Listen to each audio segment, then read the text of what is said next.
Oh, Lord. I think that's okay.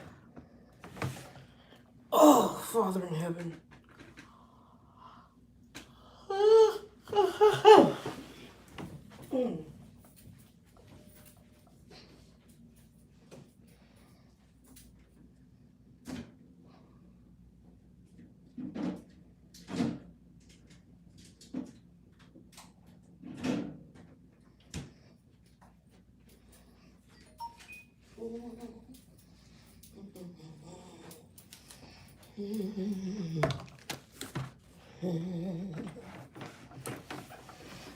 Oh, who's in here? Hey, everybody. What's up, Ronnie? African Violet. Oh, y'all don't know why my eyes are blurry. Miss Shalene, what's up? Chicago BBW. And D, what's going on, peoples? I put this in that little refrigerator at the top, not in the freezer, and I think it froze with strawberry. No, they okay. They on their way to freezing. So I got strawberries.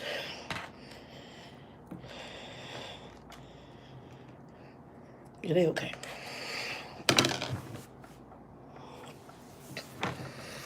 Oh, man, what's up, everybody? How's everybody? Hey, Judy, what's up?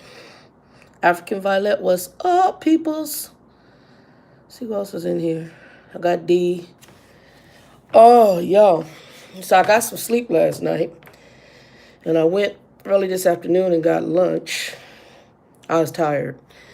I'm going to go ahead and take the truck over to the terminal tomorrow. I told the student he can get his stuff on the truck tomorrow, but he can stay at the hotel tomorrow. I think I'm checking out tomorrow. I did 2 nights. I thought about doing a third, but I need to do laundry, so I'm going to be at the terminal most of the time, so I'll pay for another day. I'm not shocked. We had a huge storm here this morning when I got up. It was pouring. It's cleared up, though. Let's let y'all see. So it's cleared up, but it's still, since I've been here, they done had a storm down there every day. And y'all can hear me okay, right?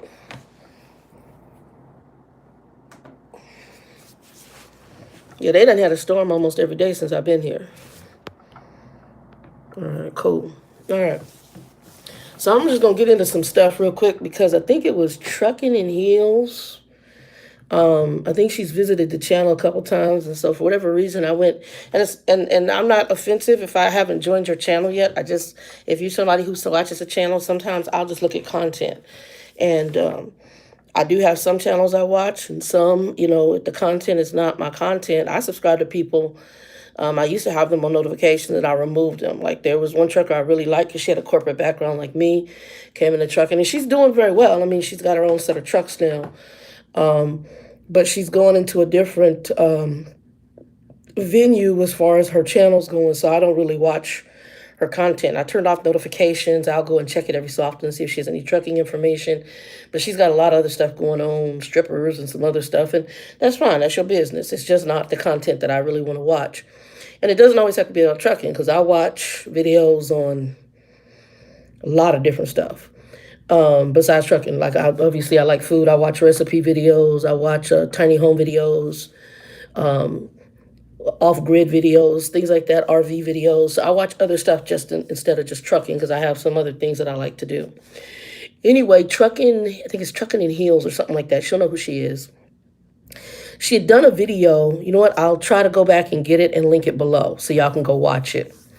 And she had done a video. I'm not subscribed to her channel yet, but I know she's somebody who watches the channel, and it came up as something to look at. So I watched the channel because she said she was quitting, I guess, whatever trucking company she was with. And she went on kind of a rant about a load that she was under. And I think, while I understand her frustration, I think one of the biggest things as I watched her video was, in trucking, they don't set proper expectations for everything. And I was guilty coming first in too. There's some naivety that we have about the industry, what's expected of us, some of the situations you're going to be in, and how to get yourself out of them once you're done doing your job. Okay. In her video, she was upset because she was at a shipper. It took them over 2 hours to load her. And she was like, my understanding, I was only supposed to be here for 2 hours. I don't know if she's a reefer driver. I'm going to presume maybe she is. Doesn't matter. That it was going to take over 2 hours to load her. That the loaders went on a lunch break or whatever. And then they had some kind of celebration that took even longer. And by the time they got done loading her, she's going to be out of her clock. So here's the first thing is, if you run, hey, Rochelle, what's up? If you run out of time at your customer, whether shipping, whether unloading, doesn't matter, and the customer does not allow you to park on the property, okay? If you're under a load, DOT, or basically under the new regulations, you can use your personal conveyance to drive to a safe haven or a safe place to park, however you want to. A safe haven is usually attached to hazmat loads, but you can drive under your personal conveyance to the closest first place to park, normally that has a bathroom and food, okay? To park and shut down that truck. That's that's why companies like Swift, who did not originally allow company drivers to have personal conveyance, all of a sudden added it, okay? You cannot use it to drive to your next stop, your customer, whatever. It has to be the closest safe place to park, okay?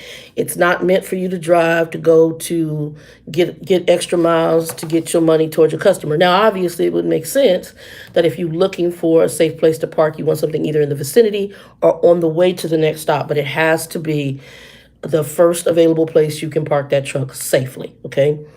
And you need to be under the personal conveyance, and I would note that the customer, unable to park at customer, safe haven, something like that. So that if you get pulled over and you're out of hours, but you're driving under PC and under a load, they know why, because that is now an area you can do. So that's the first thing. She was upset because I guess they told her she could park on the street. Now, yeah, not the best before. It just depends area, because they sometimes will have a warehouse in the middle of no freaking where in a residential area. Your concern with that is if the person is intoxicated, doesn't see you, they run into the truck. If there's a no parking sign for trucks or something that indicates no parking, then obviously they're going to say, the person hit you, you shouldn't have been there. Again, try to find the best safe place to park the vehicle. But I've parked on the truck. If it's in an industrial neighborhood, park on the street. Now, if it's in an unsafe area, her concern was racial. It was concerned that, hey, I'm in Kentucky. She didn't know the area. A lot of us come into the industry, I don't care what nationality you are, and you're going to go into, it's like a white person could go into Compton. They like, I don't want to be up in here. The black folks going to kick my butt. Same as we could go into an area in the South where we don't know if they might be Klan or be racial against us. So understanding from both sides of the coin, you could be in that situation. Hey, Brown Sugar, what's up? I was a little disconcerted by her video because to me, I thought maybe she, and please don't take it wrong because again, I know she's watched the channel. I thought that she maybe had, what's the word I can put it? I think she overreacted. I mean, that's the only thing. I've been in Kentucky before. I don't know Kentucky very well. I've parked places in Kentucky with no problem. I used to actually do a lot of UPS loads for Conway out of Kentucky. I bobtailed wherever I went to, got what I wanted, and never was really bothered. Could there be some issue with where you park? Yeah, I mean, it could. But I believe there are safety precautions you take wherever you are. Even me in Compton, I parked in Compton with a student back in 2010, 11 with Coors cans outside of in an industrial area, waiting for them to tell us to dock into a door. We ended up spending the night there in front of that facility, but it was industrial. And if there were other trucks there, that also, I mean, that's not 100%, but where there's a whole bunch of people or trucks just like you, it just doesn't, it's not as likely for people to do stuff. Now, if you're the only damn truck on the street, that's a whole nother can of worms. While I understood her concerns, like I said, I think that she could have handled it differently, but I also think her company was at fault because they should have, if I don't know what company she worked for, they should have told her, you can use your personal conveyance to get to a safe parking space after they get done loading or whatever. The other issue she did, which kind of concerned me, is she told him she was quitting over the phone. Never do that. Not with trucking companies.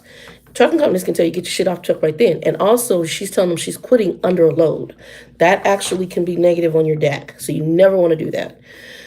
Instead, what you want to do is kindly tell them, hey, I got some family stuff, or I got some medical stuff, or whatever you got going on.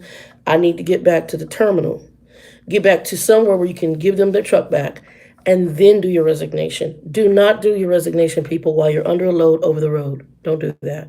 It will, a lot of times it'll screw you. It's better, because like I said, the trucking companies, while there's a shortage in drivers, they still have the upper hand if you're an employee. And you get out here because they can say, oh, you gonna quit? Okay, get your shit off my truck right now.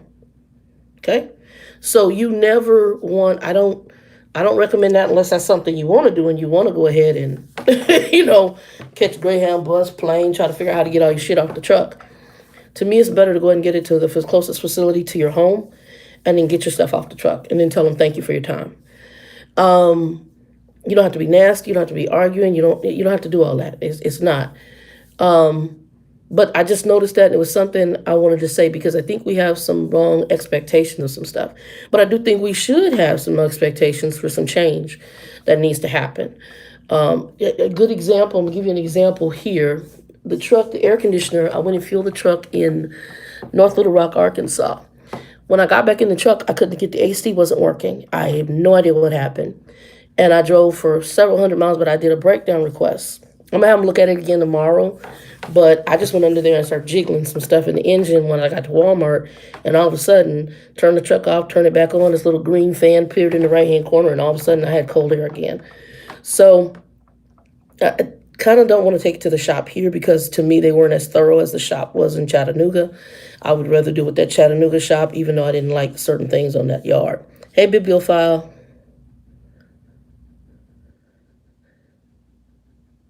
Okay. Is anybody else having problems with hey, Edward, what's up? Anybody else having problems with seeing me or hearing me or that it's buffering or anything? Let me know, because right now I have you guys on the Wi-Fi here. I can switch it to okay, so let's just leave it on the Wi-Fi.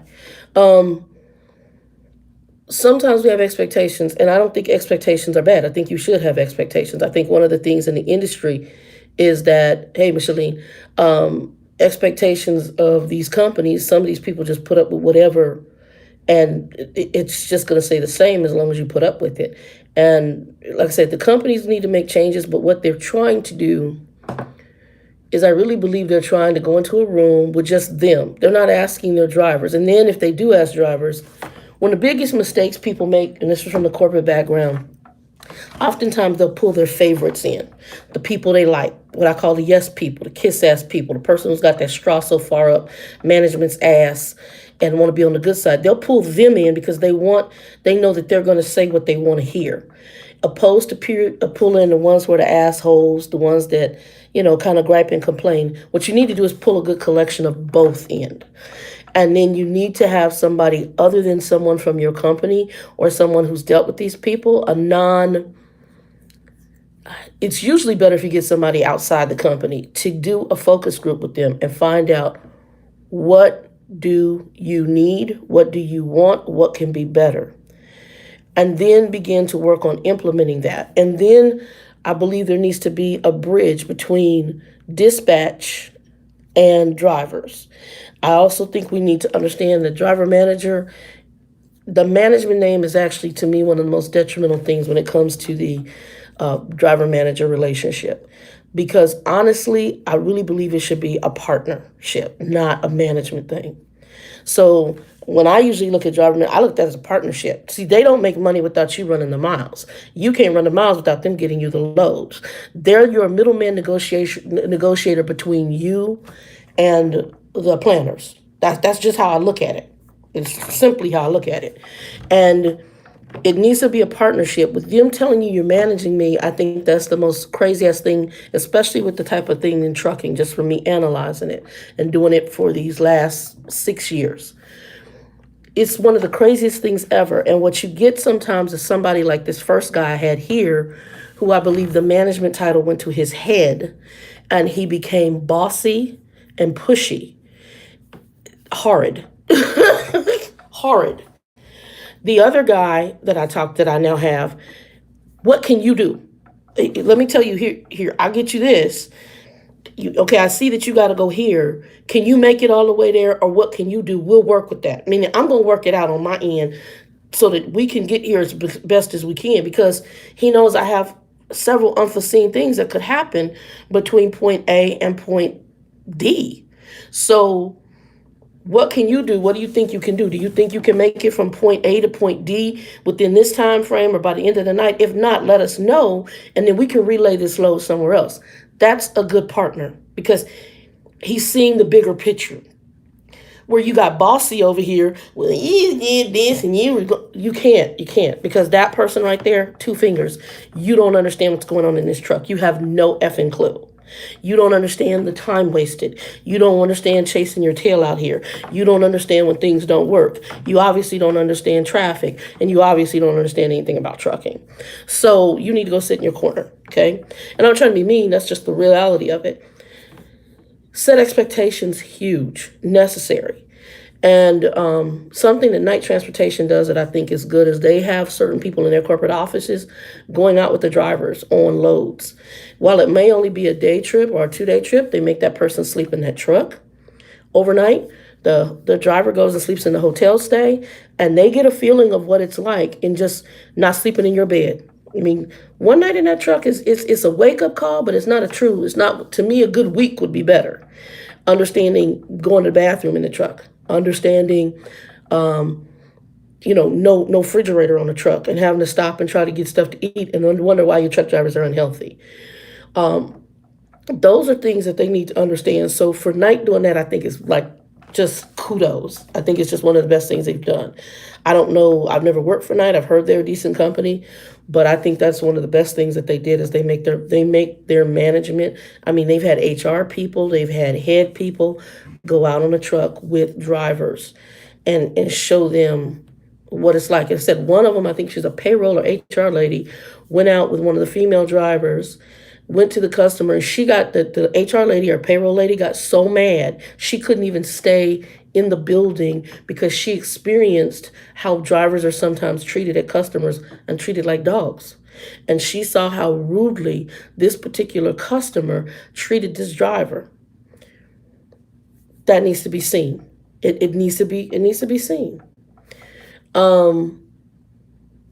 As far as this company right now, what I've been impressed with was the amount of time, which was very relatively quick, at which they switched the driver manager, and I wasn't on the phone fighting with nobody, arguing with anybody. In conjunction to the little company I was at where I couldn't switch because the owner was one of the driver managers who shouldn't be a driver manager at all, and I couldn't switch and ask for someone else and do my job.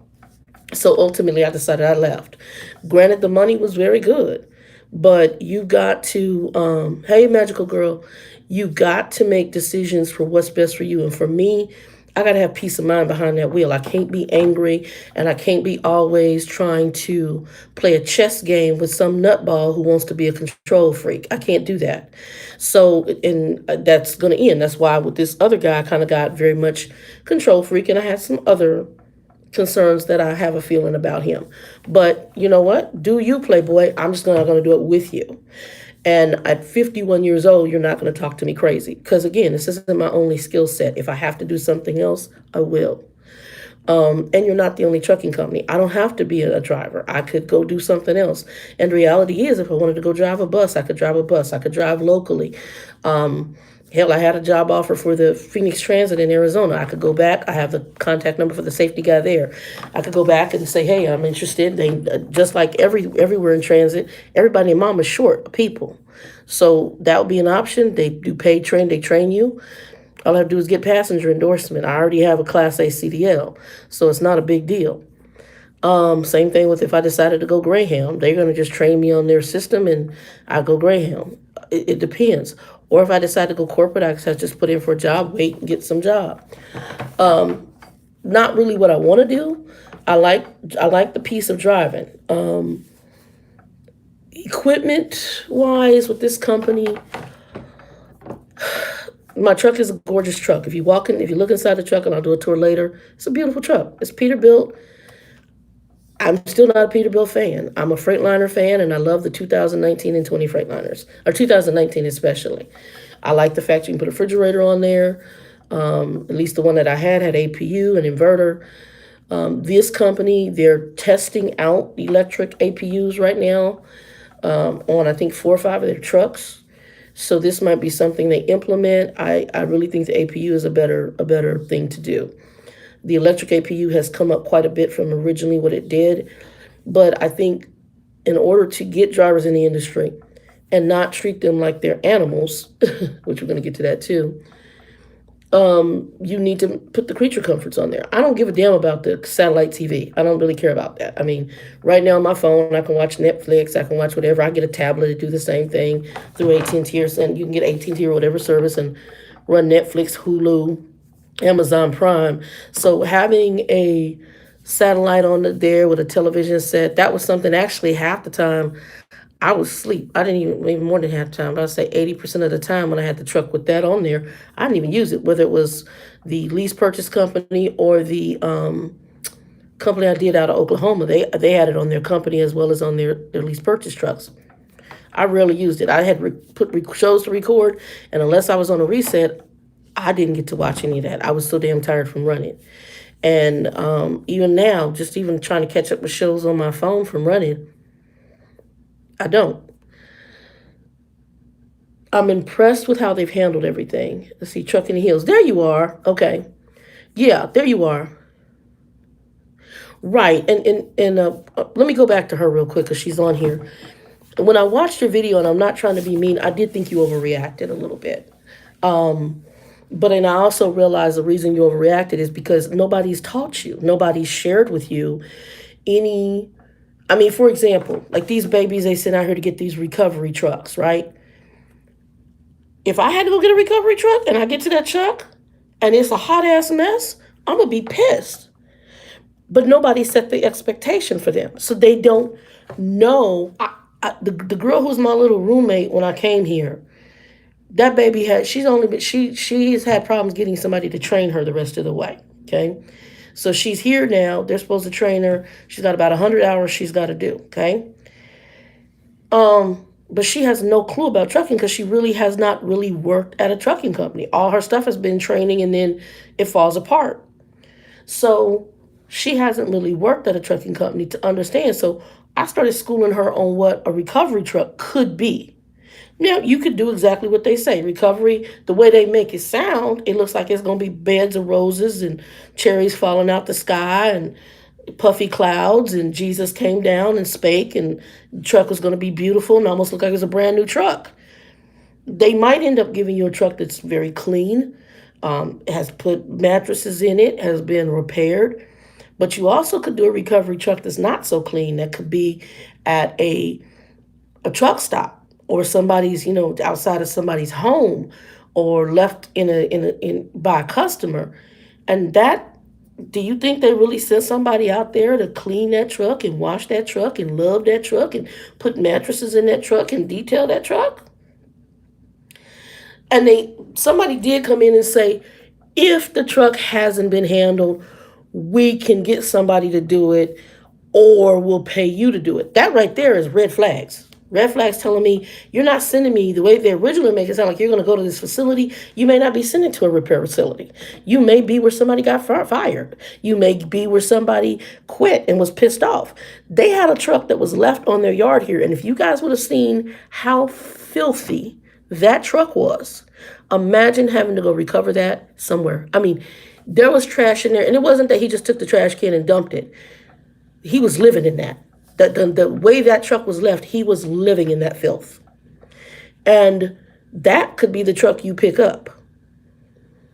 Hey, Kevin, what's up? That could be the truck you're left at a recovery. But if you don't know and those expectations aren't set, you get there and you've made the decision to say, yeah, I'm going to stay employed with your company. They send you to freaking Kentucky, have you recover a truck. You live in let's say, California. You get there and it's a piece of shit truck. It's nasty as hell. And now you got to say, I'm not picking this up. And they say, oh, you're not? Well, if you don't pick it up, I'm going to tell you, you're going to find your way home from Kentucky. You was here in Texas, or Texarkana, Texas, Arkansas area. That's easier for you to catch a bus here. Now you got to find your way from Kentucky all the way back to California.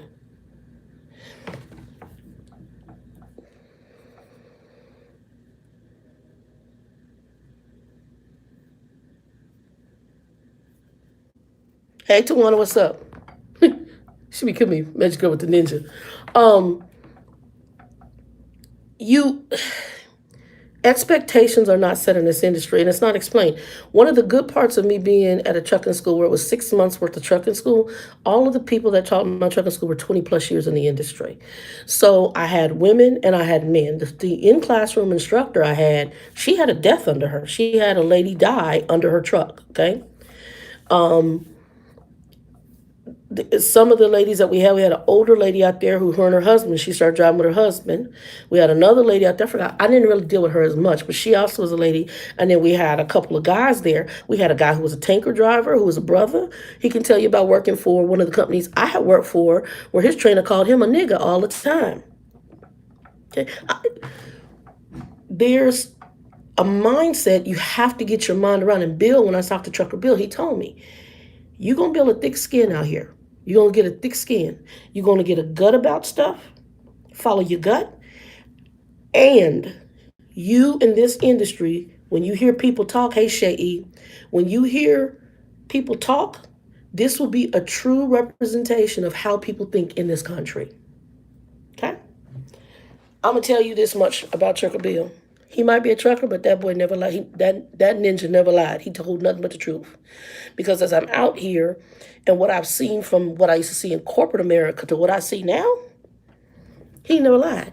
You go sit at Iron Skillet and Country Pride, or any of these little truck stops where certain folks feel comfortable. And I'm not knocking, because there are people who are like this who aren't like some of these folks who feel comfortable and have different geopolitical views based on your ethnicity. And these folks feel comfortable and don't care and just say what the hell they think.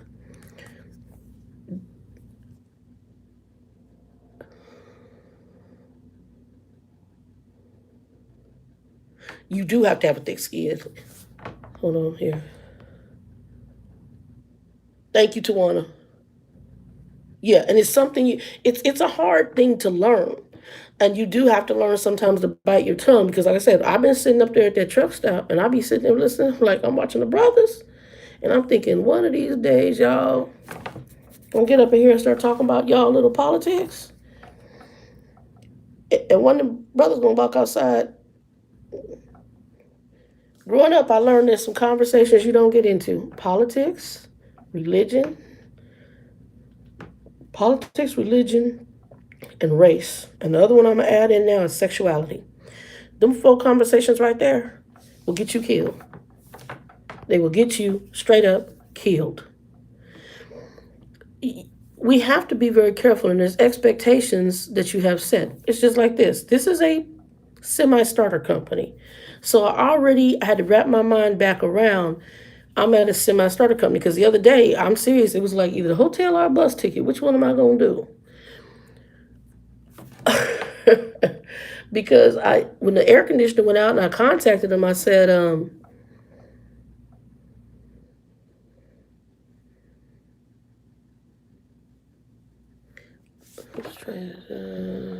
hey, Trash, welcome. Oh, hey, welcome, bro. Yeah, Magical Girl said you're going to jump in. When I had to tell them about the air conditioner, I was like, oh, yeah, are you going to get me a hotel? Oh, you can pull the truck up to idle air and put the idle. I said, I got my own money. I'll go and get a hotel stay. Because it's insane. You so cheap you can't put your. But then I said I am dealing with a starter company. This is more of a starter company kind of thing. That's some starter company stuff. Okay, these people don't have even inverters in their truck. I tell you, I'm a CPAP user. That number one, the trucking company should be supplying inverters for a CPAP user. I haven't been on my CPAP. I got to go over to Walmart. I'm going to pick up a little 400-watt one right now because I don't know how long I'm actually going to stay with them. I'm giving them their 90 days. Hey, these, what's up?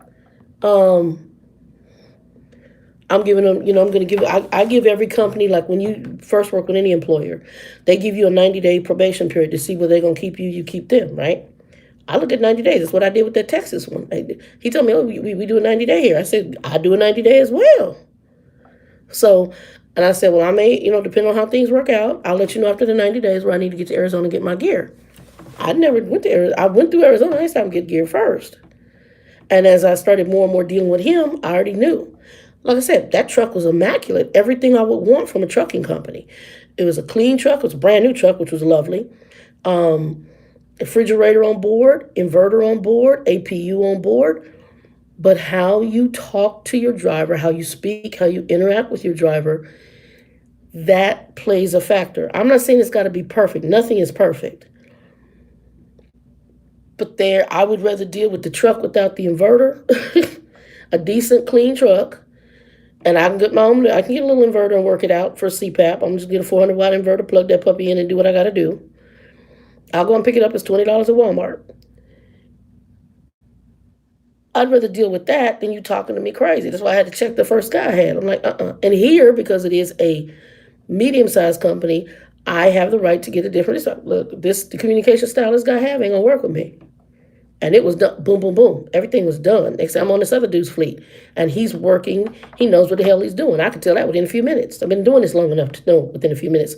And the way he interacted was very professional, and he respects the fact you're the captain of your ship. Inside it, what can you do? Look, what can you? Expectations are huge, but you've got to learn in this industry how it runs. And like I said, it's a different cup of tea. And sometimes it is depressing because it is very disgusting. Hey, just me. It's very disgusting on sometimes what I see on how drivers are treated. And it's disgusting on the set standards that companies have. And these companies are starting to have to adjust. When I left Swift was doing some massive adjusting to what they needed to do, and they were starting to put onus on the driver manager for driver retention. If you lose drivers at a company, driver retention, hey Cammie, they were starting to put onus on them. It was starting to count against them if they lost drivers. Driver retention started to be a hard factor. So now if you start requiring that driver manager has to think about how he's talking to he or her is talking to their drivers, how they're treating their drivers, how they're interacting with their drivers. And that's what I said, if you do more of a partnership and then start to understand each other, then you'll, hey these, what's up? You'll then understand how to, Kevin, I saw Kevin say something. Right, Kevin, I'm right here, bro, right here. You'll then start to understand. So you can disrespect me? No, I'm a child, please. And I don't have to cuss at you to check you. I learned from, look, I'll be honest, I'm not being mean to those of y'all who ain't African American. I learned from y'all how to do business. They sent me to school to learn how to interact and management. So I know how to talk to you. I know how to check you without even saying a negative word. Just like I had to do with old boy at the little Texas company. And not a bad company. The sad part is his company is what he provides is phenomenal. He just should not be a driver manager. He doesn't have the skill set for it. He doesn't have the personality for it. He has a personality glitch. I'm going to say that. And some of us have personality glitches. My father would not be a good manager. He would not. He's probably a good trainer, but he wouldn't be a good manager because he has a personality glitch. He's a control freak. You can't have somebody and I have some control issues, but I've learned to manage them. And so for me, that's why I say, when I get on the truck, like I told this guy, I said, I'm going to warn you at the beginning. I'm not an easy trainer. I have some standards I expect in that truck because I want to get home. Those standards are, if they're broken, you will get off this truck. There is no ifs, ands, or buts. And we're going to talk about the cell phones. And that's my big one, is cell phone usage while you're driving. And we're going to talk about, if you do something against what I'm telling you for safety reasons. I'm not telling you something just for my health. I'm not trying to be an asshole. I got to get home. I want to get in my bed. I want to get off the truck, and if I want to stay fluffy or skinny, whatever, I want to go sit down and have a meal with friends. I can't do that in a casket, and I damn sure can't do that in prison.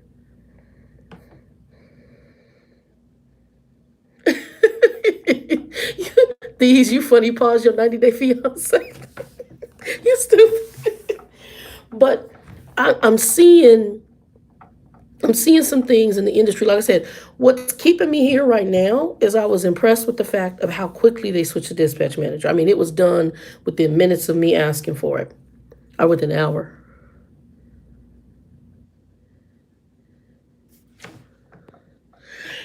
True that. And this gentleman, the guy who owned the Texas company, I don't, and I'm not going to say he has a control freak personality. I picked that up right away. Do I think he's a bad person? He probably is not a bad person. It's just something in his life made him a control freak, just like Monty.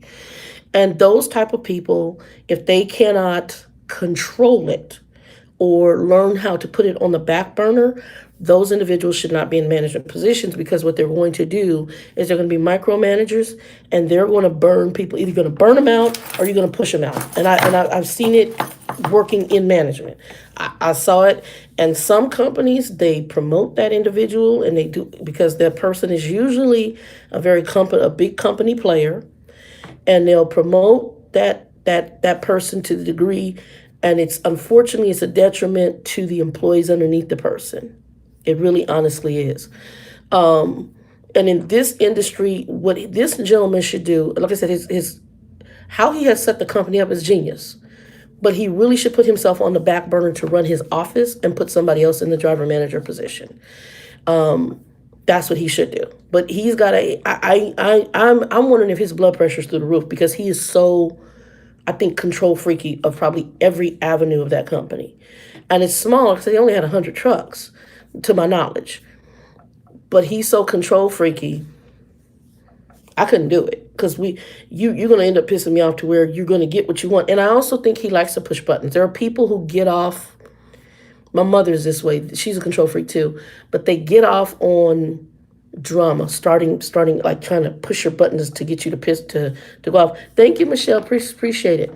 I think they do things to push your buttons in order to piss you off, and they get off on it. They think it's funny. It's Trucker Bill kind of he likes to sometimes. He's what I call. While he comes with a lot of wisdom, if I don't know it right away, now that I'm older, I can read it. He's a shit stirrer. So if he can stir up shit like, oh, tell them you want a non-smoking truck and that's law, and I don't know if that's true or not. So some of what he says, I just put on the back burner, because you have to understand there might be other reasons that Bill says some of the stuff he says. So I understand that, and I've learned that over time.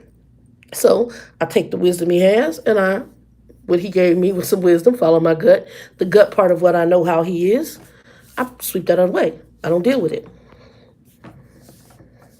Yeah, and the older you get, Trask, the less drama you want. And in the truck, we can't have a lot of drama. Example, and this may sound a little cold-hearted. I just met my half sister brothers back in 2011. Okay, they lived in Plainview at the time. I met their mother for the first time with Grumpy. Her mother passed, was it last year, or something, I think it was, while I was on leave. Well, no, I wasn't on leave yet. I was driving was I driving for the other company? I think I was trying another company.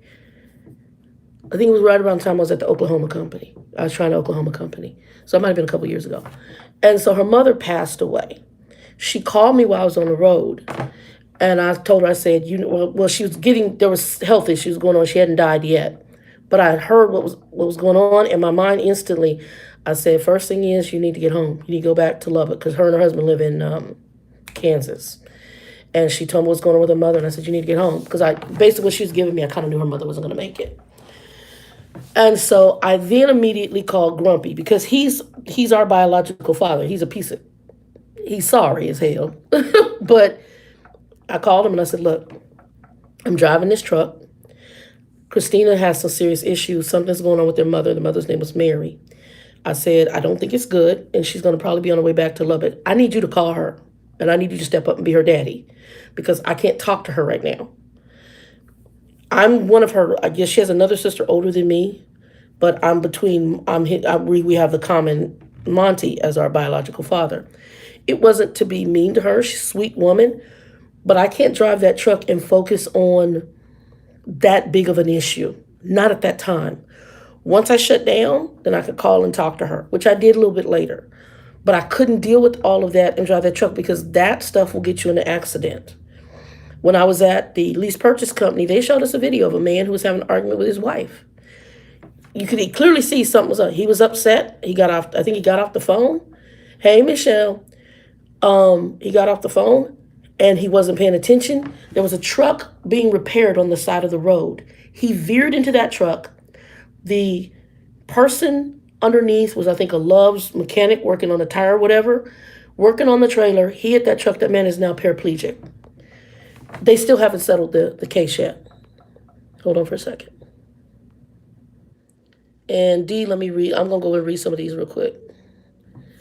Okay, D says, I'll give a company 6 months to get it together, but I also do a lot of research and I don't expect everything to go perfect right out the gate, right? That's why I'm sticking. 19 years in, I've heard all the BS. Okay, yep, I feel you.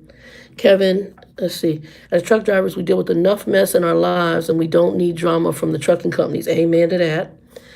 Been following you for a minute. Okay, Jennifer, welcome to the channel. Been in the medical field for the past 16 years. That's a whole other issue. I worked in healthcare for a minute. Ready for something new, doing a lot of studying on truck driving. Thanks for your knowledge. Okay. That's why I try not to tell my ninja all that is going on at home. He has enough stress on the road.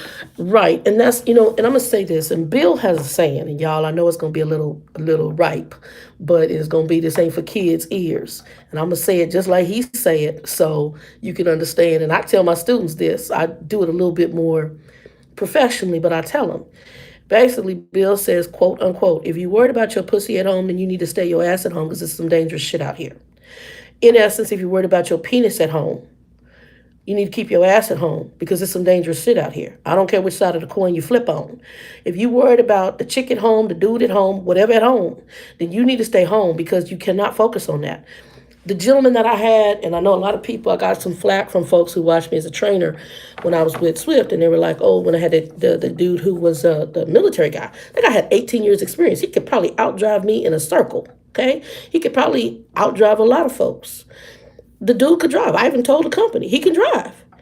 What was his problem? His mind was not on his job. He was so worried about his pussy at home that wasn't really his pussy, it belonged to somebody else, and all the drama that he had going on with that woman, that he couldn't even focus on his job. We are, no lie, in one day, we are, the first one was he driving, and I don't know where the hell his mind was. I knew it was on the chick, okay?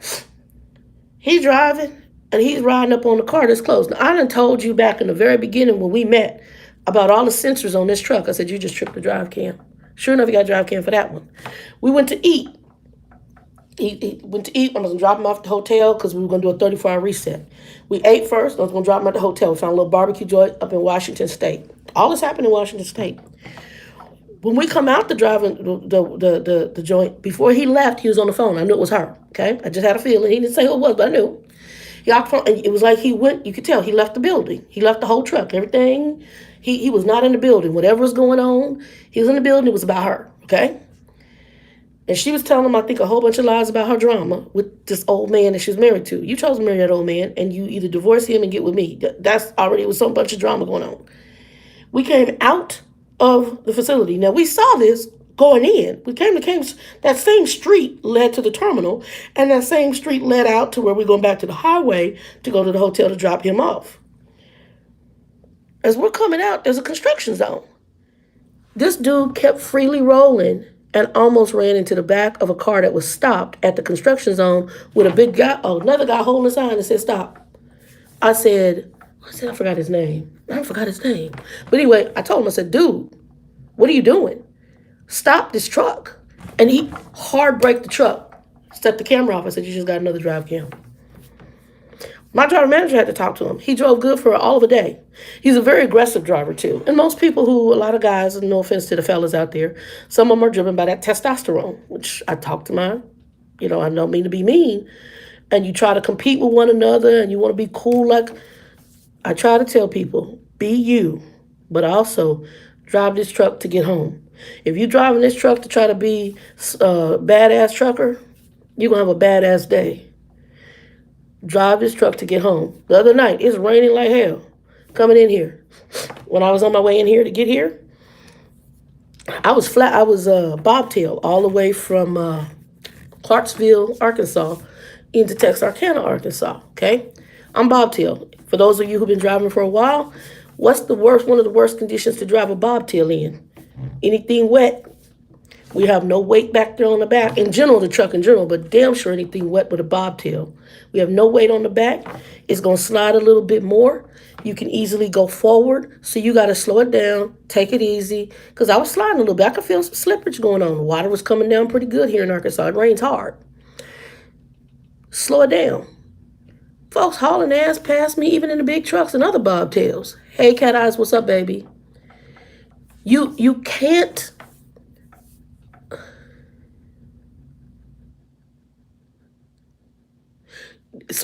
preach that. Preach that. You can't, you have to look at things through a different set of lenses. And this, Monty Grumpy, I did a little video with him and he was talking about, his guy on Nick, who's on the railroad, who eventually I'm gonna have to get out there and see if I can do an interview with him. And Nick, one of his helpers died while he was on vacation, and Nick was the engineer he died under. And this gentleman was also another engineer's son for the railroad. So I can't even imagine how that is. And Nick is also a Vietnam vet who fought in the war. And I know Nick has some post-traumatic stress disorder, because when we talk, or PSTD, whatever they call it, PTSD, I know he has it because when he started talking about how he used to not be able to sleep when he was married and coming out of the war. And it wasn't until he started getting dogs and stuff that he felt comfortable to do that. Can't be alive. Okay.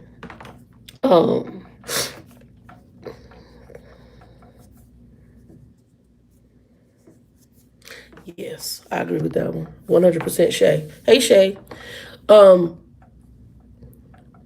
We get so many folks that get in this industry, and I think they do it. Some of them think it's cool, especially the fellas.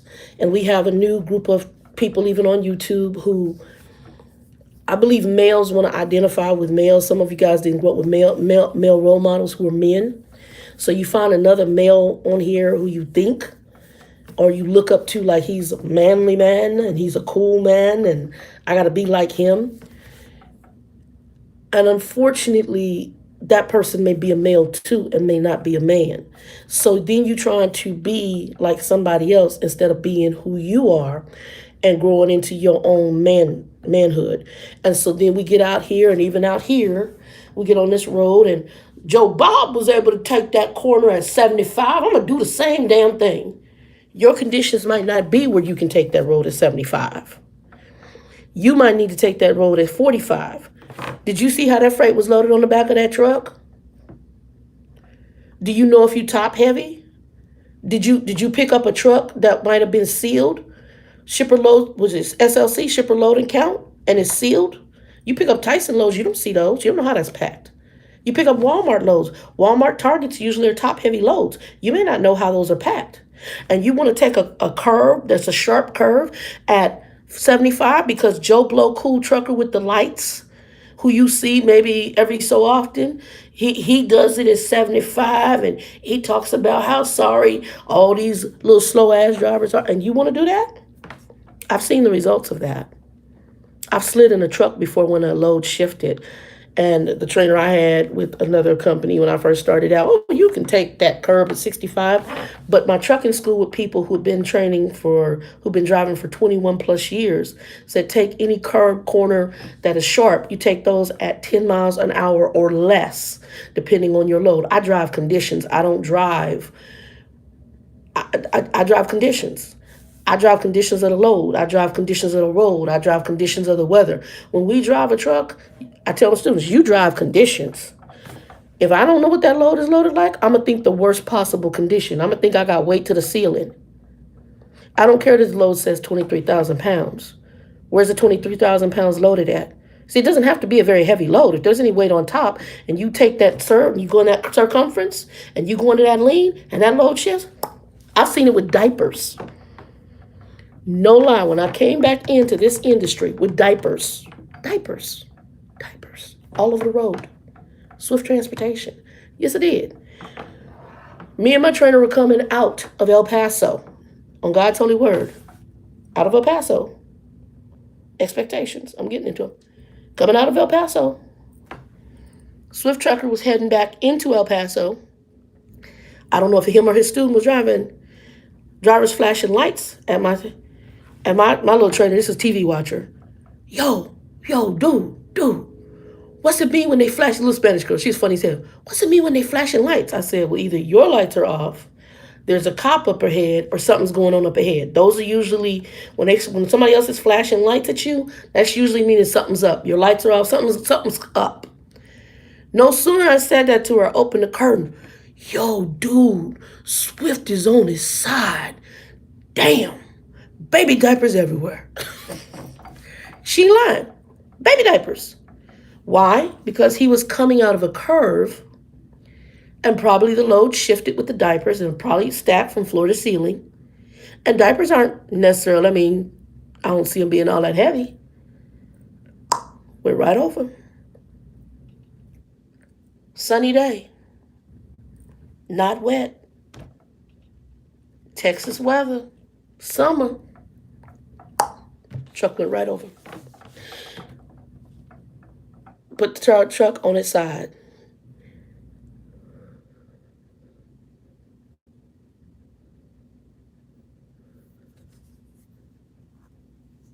In your tanker.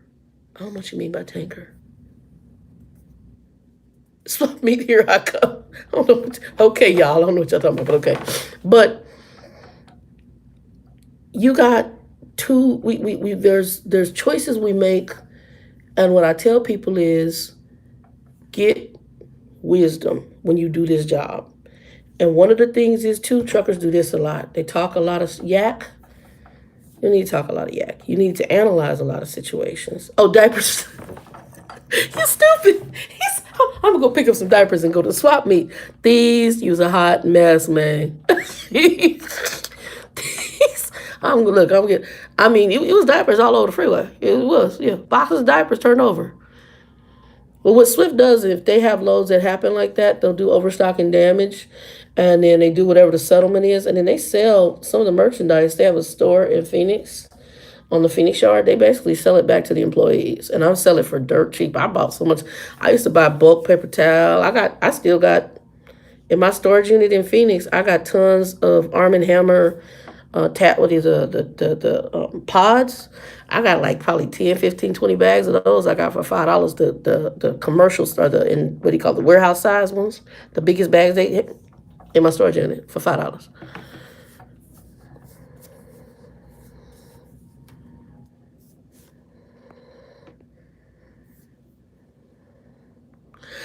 Bus drivers also, I've coming in on some of the Greyhounds. I be up there praying, because I've seen them drive in conditions that ain't even no joke, and they be flying. I be like, ooh wee.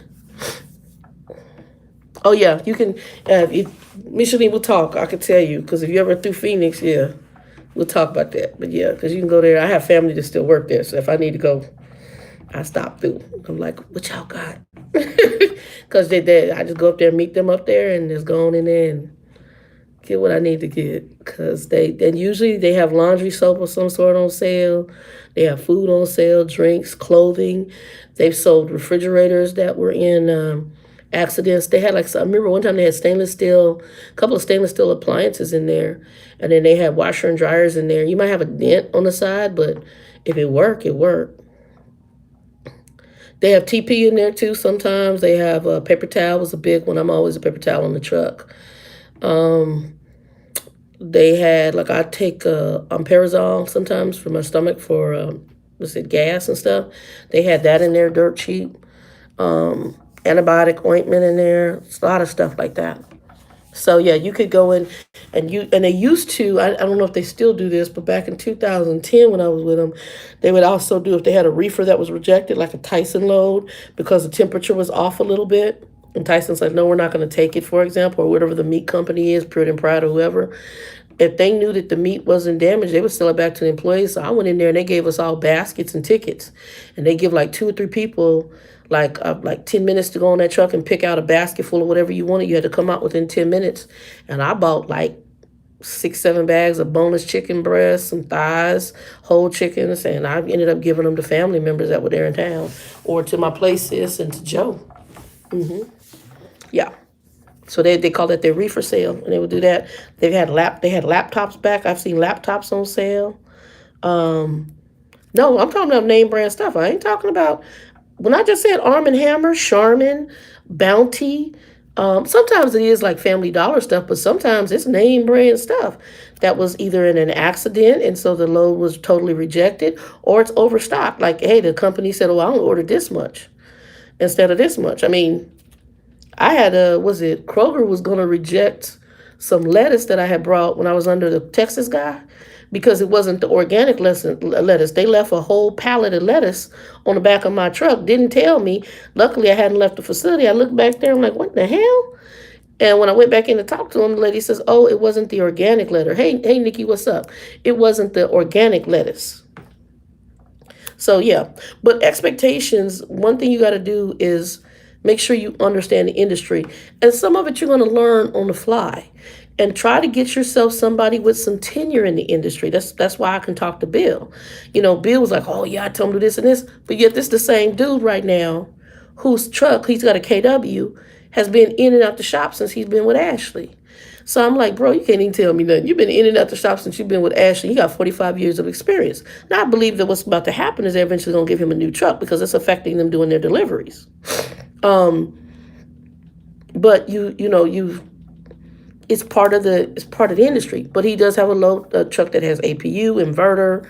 I think he has a refrigerator on the truck, and somebody in tenure, you should have that. That's what I said. So for me with these guys, I'm probably going to be with them 6 months to a year. And then my next move is possibly going to be, I don't think I can do company stuff. If I stay in trucking, I'm going to have to do lease purchase. I can't, I don't, my tolerance for people controlling me to a certain degree is done because I'm getting too old. And I've met an owner operator. Matter of fact, I went to this little restaurant, which I'll put that up later. Morton's or something like that, in here in Arkansas. Great catfish. Barbecue sucked, but the catfish was on hit. And it was a brother, and he said, we're talking, and he says, "Oh, you driving for that?" I said, "Yeah." He says, "Well, how do you like it?" I said, "Well, I've just only been here a long time." I said, "Trying to find the right company, right fit." And he says, "Why aren't you?" He says, "How long have you been on the road?" And I told him I had driven, for how many years did I tell him? I said I had been driven for XYZ number of years. He says, "Why don't you have your own truck?" When I talked to Danielle says, she calls me information overload. Okay, who's on here? LaShonda, welcome to the channel.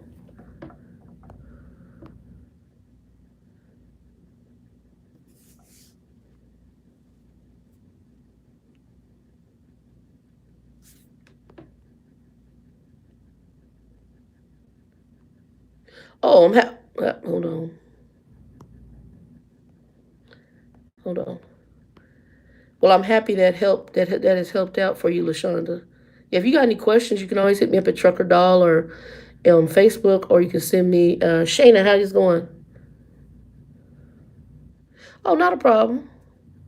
Yeah, I'm trying to tell y'all ahead of time because I know some people aren't getting the notifications. So if I'm somewhere where I can tell you ahead of time, I will if I do a live, because I know some people hit me in the background. Damn it, I missed a live.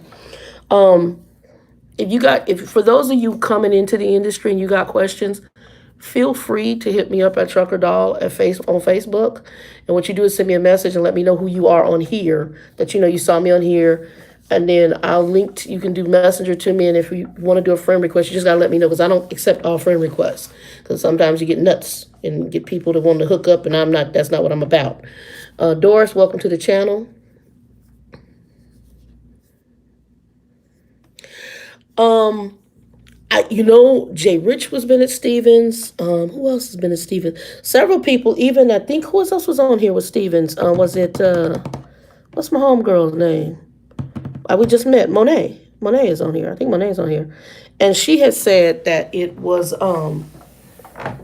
Stevens wasn't bad. Yeah, Monet had. Thank you, Michelle.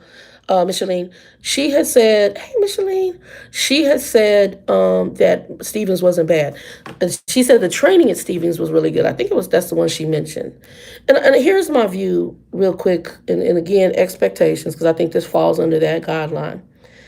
You heard Monet say, once you go to that starter company, even Danielle, who taught for Swift like I did, she taught over 50 students at Swift, and she was a lease purchase at Swift. Okay, and she tells you, yes, Nikki, me and Nikki gonna be talking about that. About lease purchase. We won't talk about all of it, but we're gonna definitely be talking about that. My Nikki and Phoenix. Me and her gonna be sitting down talking about it. Um, I think you can be, I have a feeling you can be successful, but I think you got to pick it's just like, how can I put this? It's just like what you can do in trucking. So, and I'm going to come back to the school part. It's like what you do, and I'm going to deal with Nikki's thing here real quick, and then I'm going to come back to trucking schools. To me, it's just like coming into trucking. You have to pick your fit. Some people are going to be great with tanker. Some people are going to be great with dry van. Some people, your fit is flatbed. Some people, your fit is reefer. Some people, you need to be a bus driver. Some people, you're going to fall into some vein of transportation. Maybe you need to go to work for the railroad. Maybe this part of transportation being a CDL driver, but transportation is a field you want to get into. There are so many different veins of transportation, but when you come into trucking, there are so many different caveats to it. So you might go oil field. You might go tanker. You might go food grade tanker. I mean, you could do food grade. There's several different platforms of tanker. You got food grade tanker. You got the tanker you do for oil field. You got hazmat tanker that could go into gases, liquids. I mean, you could go so many directions. You got reefer, where you could take that, and reefer is usually food, but there are reefer loads that aren't food, that are hazmat. You have reefer that has what they call different areas of the reefer, where it has 3 different temperatures within that one reefer unit. And you could be hauling different products in different areas of the reefer that have to maintain different. You could do any of that. You could do dry van. You could do hazardous material for dry van. You could do military stuff that is, for companies like, what's that, Tri-State. You could do, the field is all. Okay, hopefully y'all can see me. Okay, so I took the Wi-Fi off. Everybody can see me okay, I hope. Everybody got me back because it buffered. I took the Wi-Fi off. So I really, yeah, you got grain hauling. You got so many variations of what you can do in this industry. And that's why I'm sitting back now and I'm thinking, because I am 50, I just turned 51. I've been doing this for 6 years. I did the first couple years and then I left because I wasn't making much money. I went back to a corporate job. And then I came back again because I did miss driving over the road. Thank you, Nicky Nick.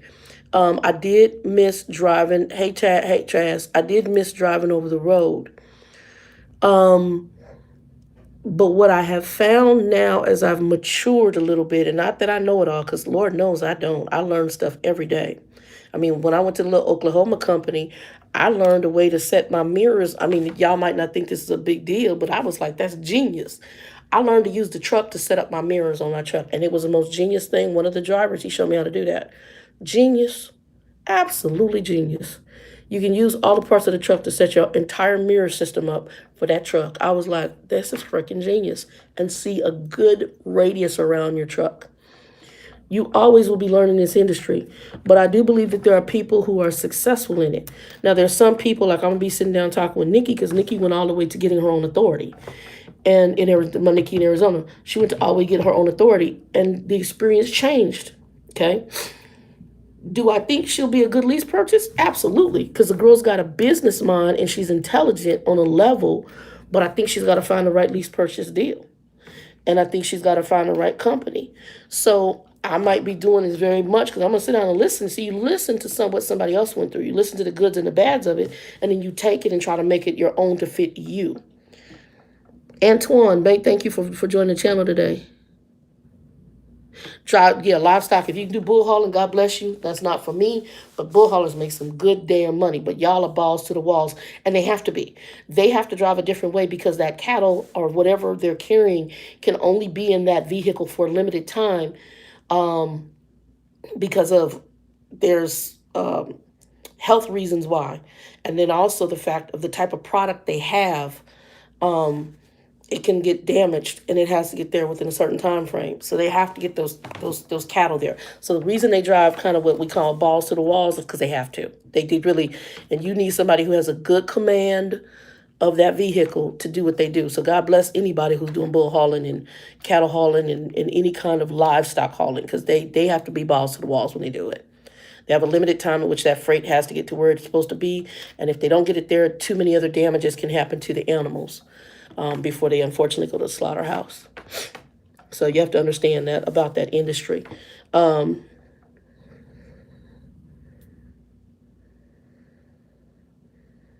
there's so many things that we can do in the industry, and you can take it, but I do believe that you have to get under a successful lease purchase plan, and you really have to look at it. Lease purchase is going to be a more expensive way to go if you don't have the right kind of credit. But I also think it makes us look at a lot of things, cleaning up our credit, getting a business mind together, and running it. Now, some people may want to run their own fleet. I don't necessarily have to go that route. For me, I think it would more so be getting my own truck, getting my own reefer, and then running my freight. And I think you want to get with good companies such as like a Landstar. There's another one. There's another company, and I can't think of the name of it. I met a gentleman from there, and I just saw him the other day. I can't think of them. They're similar to a Landstar. I can't remember the name of them. But you want to get with those kind of companies, and because their reputation with dealing with owner ops, and it's just a better experience. And if you could try to do your lease purchase outside of a major trucking company, that way you have the freedom to move that truck to wherever you want. Another thing which I'm going to probably look into if I do lease purchase is there's a gentleman who's on Sirius Satellite Radio, and I've met a couple owner ops who speak of him highly, plus I listen to him a lot. His name is Kevin Rutherford. And he's been doing trucking for a long time. Now, I know we got a lot of people on here on YouTube that they done got up in here and tried to be lease purchase fleet people. Hey, Catalina. And they done, tried to do all this stuff and with, grabbing experience here and there and trying to make gangs of money and all that stuff. And unfortunately, some of it hasn't worked for them. And some other people are following them because they're popular. Some of them, maybe it has worked for a little bit. Some of them it is working. They have a methodology that's working for them. I think is Woody right now.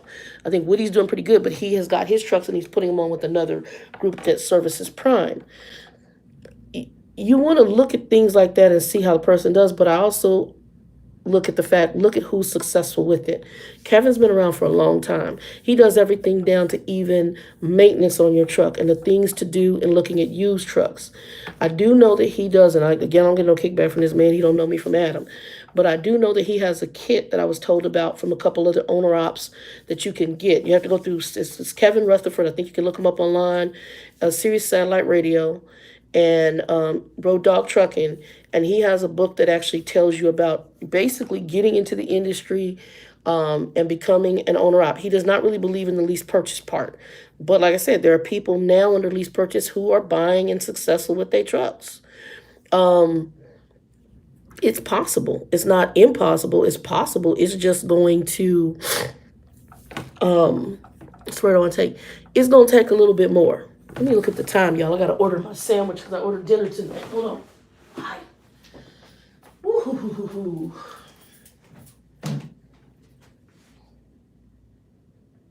Okay, we're good. I'm gonna have it delivered here to the hotel. And I'll be on here for a little bit longer. But to me, I think it's possible. I think that you just have to put it in. It's just a step you have to take. And so it's that step that I'm going to have to take. But I need to put some other things in order. My goal right now with this company is, like I said, I'm going to try to hang in here for the 6 months, stack as much cash as I can. When he asked me to train, I thought about it, and I'm like, the other thing, the reason training here, this is more of a Southern company, so it's going to be more minorities. And I think after talking, like this morning, I got up and there was a sister downstairs, and she's like, "Oh, can I get you as a trainer?" She's a smoker, so I wouldn't take her, but I told her I'm already here for a different trainee. But she said she's having problems with backing, and I said, she said, "I need help with my backing." I said, "Well, you don't want me because I don't teach backing. I don't teach backing." And I'm gonna explain this to you, because y'all like, "Well, how are you a trainer? You don't teach backing." When you went to trucking school, y'all gotta hear me. You were given a test. I know I was, and I believe the test is similar. You had to pass a certain number of backs. We had 3 backs at my trucking school. You had to pass a certain number of backs, and you had to pass an over-the-road test. You had to do a written test, okay? You had to get certain scores. Now, you need to pass at least 2 backs in order to pass and get your CDL, okay? If you could pass 2 backs, that means you can back a truck, okay? Why am I teaching you what you already know how to do? Follow the bouncing ball and what I'm going to say to you. Usually the biggest problem with most people who say, "I'm having problems backing," A, they're oversteering, B, they're overthinking. So I tell her, I don't teach backing. I make you figure it out. Because once you get off my truck, I'm not standing there with you going, "Turn right, turn right, turn right. Turn left, turn left, turn left. Go that way." I'm not going to be there. You're going to have to figure it out. The other problem is that most people, you get like school. And we don't realize that every little portion of school that we went through growing up culminated to life, how to get along in life, how to fill out an application, how to write your name, how to read and understand. Everything from grade school up. We didn't go, "Okay, I got to go back to when I wrote in cursive and signed my name." You don't think like that. So why are you thinking about the back like, "I got to do a blind side back. I got to do a straight side back. I got to do a parallel back. I've done backs that have ended up into 3, 4 different types of backs, trying to get it into a hole. That's my whole point. When you go to back a truck, all you need to understand is what I call trailer swing. If I turn the wheel this way, the trailer's going to go that way. If I turn the wheel this way, the trailer's going to go that way. Now you need to estimate how much space you need to get that done. Set that truck up and put that butt in that hole. Figure it out. You might hate me at the end, but you learned how to back in trucking school. Otherwise, you wouldn't have a Class A CDL license. I'm just saying. All you doing is putting the skills of trailer swing into play to put that truck in that hole. Hey, Shana. So that's how I teach backing. I told her, I told the dude on the phone, "Get me. I don't teach backing." He was a tanker driver anyway for Stevens. Something happened, he dropped the trailer, so they let him go. And I'm going to talk to him about that, because usually that kind of stuff happens because you're rushing.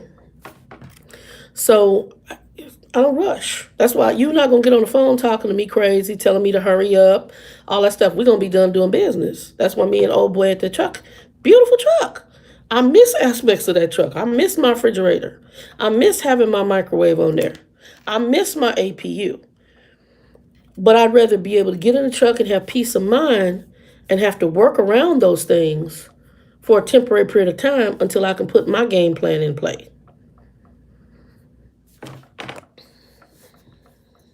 And have the option to ask for a different driver manager, which I did in this case.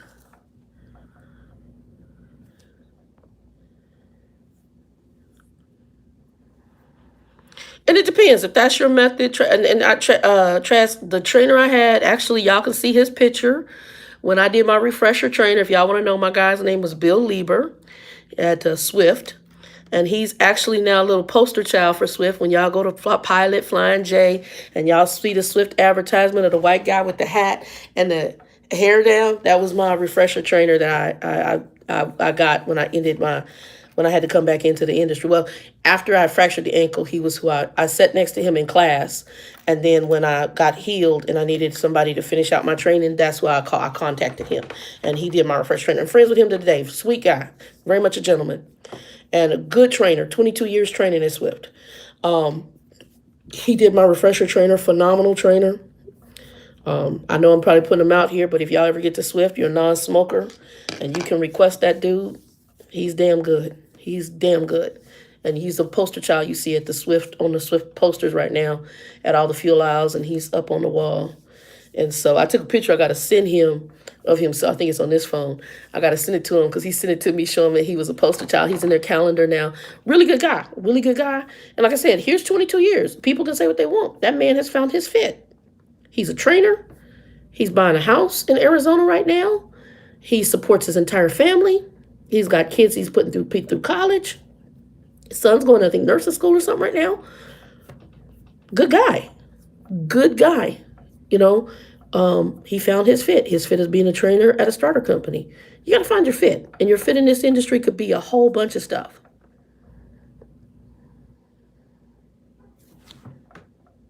I have backed in a cave. No, you don't train in caves. But again, it's all trailer swing, understanding how much to move that head up in the front, and and when to ask for a spotter. Have I needed a spotter? I needed a spotter in the caves. I've been in the caves. And he was the guy who spotted me. He says, "You're good." Because I was like, oh my God, I was excited just to be in the caves because I had heard about them and I had never been in the caves. And there are 3 different ones, I guess, in the area where those caves are at. But yeah, I've been in the caves. Hey, Game Chaser, what's up, baby?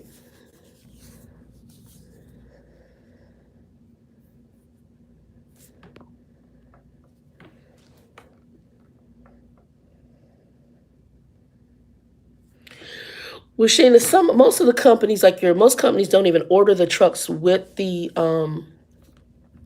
APU. Now, I'm gonna be honest. Here is my thing on the refrigerator. I can see why some of the companies might not have the refrigerator, and I'm gonna be honest. Here's where I would take things to on the trucks now.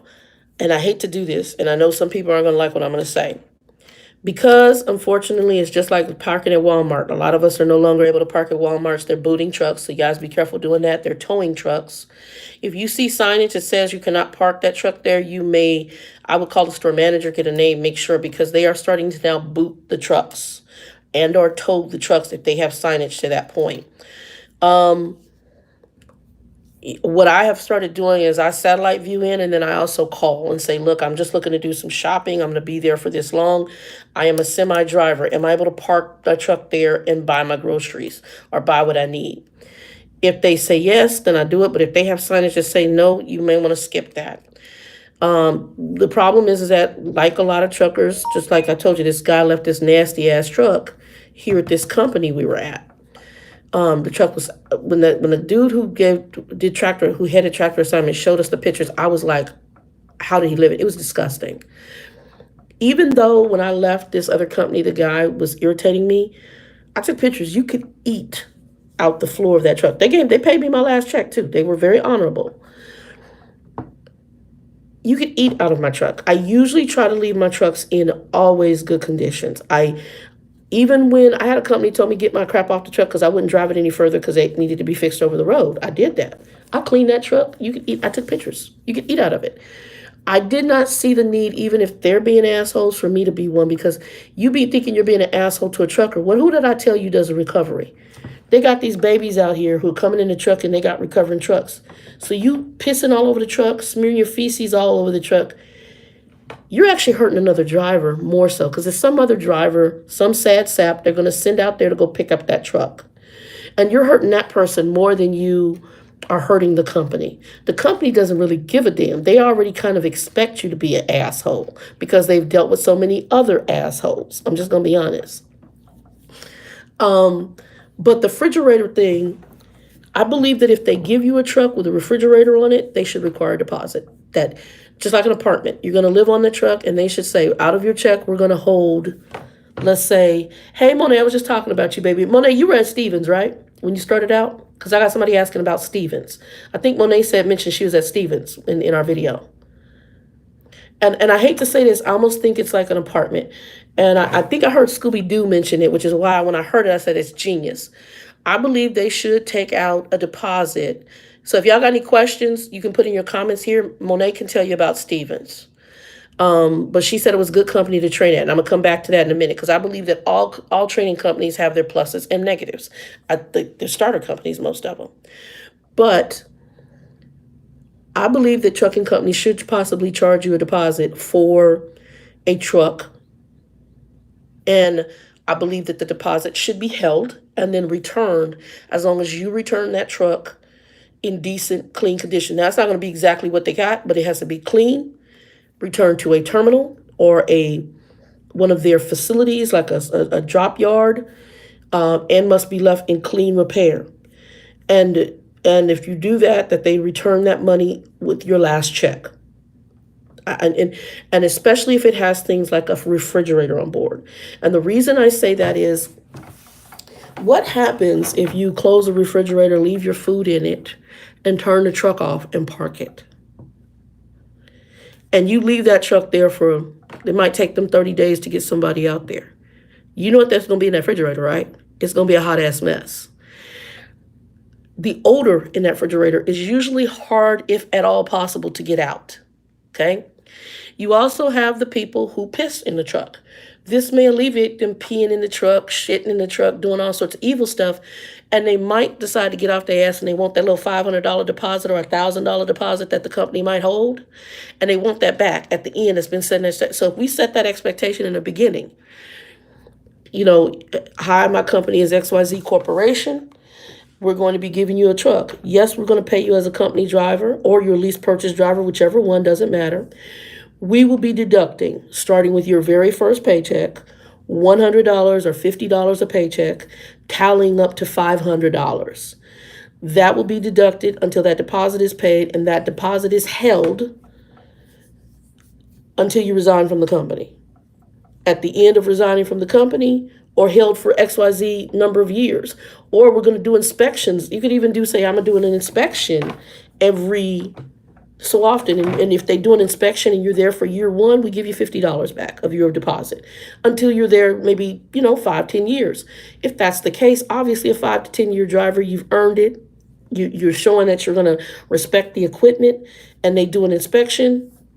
And the equipment is always in good, clean repair. And maybe at the end only keep $100 on there. That will be, there's a way to do it and be a way. And I know I'm siding on the company because we do have drivers out here who are just effing disrespectful. And so, like I said, what I saw in the picture that man showed me, I'm like, oh my God, you don't even give him his last check. If he had any of his last check, that's gone. That's going just for what I had to clean. And imagine if you have a refrigerator on there. Hey, Jackie, imagine if you had a refrigerator on that truck and now you got to go in there and it's set for 30 days with food in it because the person didn't clean the food out. And they didn't clean the refrigerator. So the refrigerator has just like any refrigerator, it's going to be nasty. It's going to have mold and mildew in there. And once mold spores get in there, it doesn't matter what food you get in there. The food's not going to last very long. The mold spores are all into all areas of the refrigerator. So I do understand sometimes them not either ordering equipment with the refrigerator in it or taking it out for other reasons. Not only the odor is going to also can permeate the truck. So I do understand that part. Now the APU, no, they should keep the APU. Some of them will take the gas APUs off because the maintenance that used to happen, the diesel APUs, the maintenance they used to have to do for diesel APUs when they went bad was pricey. So they'll probably take those off for those reasons. Electric APUs, they're better than what they started out. Shayna, I was watching a video on it, and when one of the, I guess a couple companies that I think Scooby Doo worked for required a deposit, and I thought to myself, that's genius, because now it makes you just like an apartment. When you leave it, if you leave the department in disrepair, they keep the deposit. They don't pay your last month's rent, they keep the deposit. It's fair. I return your truck back to you and it's clean. you give me my money back plus my last check. If it's not clean, you keep the deposit, possibly can even go for more money if it takes more to clean that truck. You tear up a bunch of, you got drivers who go in there and rip out seats and cabinets. They do some shit because there's no accountability. There's nothing holding them to. I tell y'all a quick story, and actually I met one driver who told me he did this. He ripped out my old company Swift. I don't know, I wasn't with them when he told me this. I met him in Amarillo. He ripped out a portion of the truck in order to put a refrigerator on the truck. He says they live off the truck, and I get that. But when you start ripping out stuff to put a whole refrigerator, like apartment-sized refrigerator on there, not good. There was, this was the guy back when I was in trucking school with Werner. He said that this, no lie, some dude had one of these like tropical birds and ripped out the entire passenger seat in order to put a perch for his bird in there in the truck. So when they got the truck, there was bird shit and everything else on the side of the truck. Do you think somebody should pay the deposit? Hell yeah. Hell yeah. I'm not trying to be mean, but I really do. So, and let's say I had a couple of trucks and I had drivers. That would be one of my first things I do, because I thought that is genius. Because then it shows me accountability, and I'm going to tell the driver, I want you to look at this as if this was your company. Step in these other shoes. As a driver, if you've been doing this for over 3 years, you know what kind of drivers out here. You go to truck stop and see nasty drivers. Hell, you can just walk into a building and smell them. Come in there, and I'm not saying the guys and gals who work in the oil field or work in a part of trucking where they are going to get dirty every day, but you got some drivers that it's not just that they dirty, you can smell them from the time they hit the door. That already tells you how they keep themselves. It's just how they keep that truck. Or you look up in the window and you see all that shit up in the window, that already tells me what I need to know. Hey, B. Miller, what's up? And welcome to the channel. But you get so many people in the industry, and it's a change that needs to happen on both sides. Like I said, there's a change that needs to happen corporately, and there's a change that needs to happen with us. And you got a new group of people coming in, but you still got some mindsets in here, and some people who grew up in the industry, and my father's not the cleanest person in the world. His house is okay, but he's nasty in some, like I told you, with the pissy ice. He's nasty in some ways. He killed, it wasn't even, not a roach or anything. It was like one of those like gnat type bugs. And he killed it and smeared, you smeared a bug. I said, oh, get some paper towel. I ain't. And so the bug is still sitting there behind his chair, smeared across.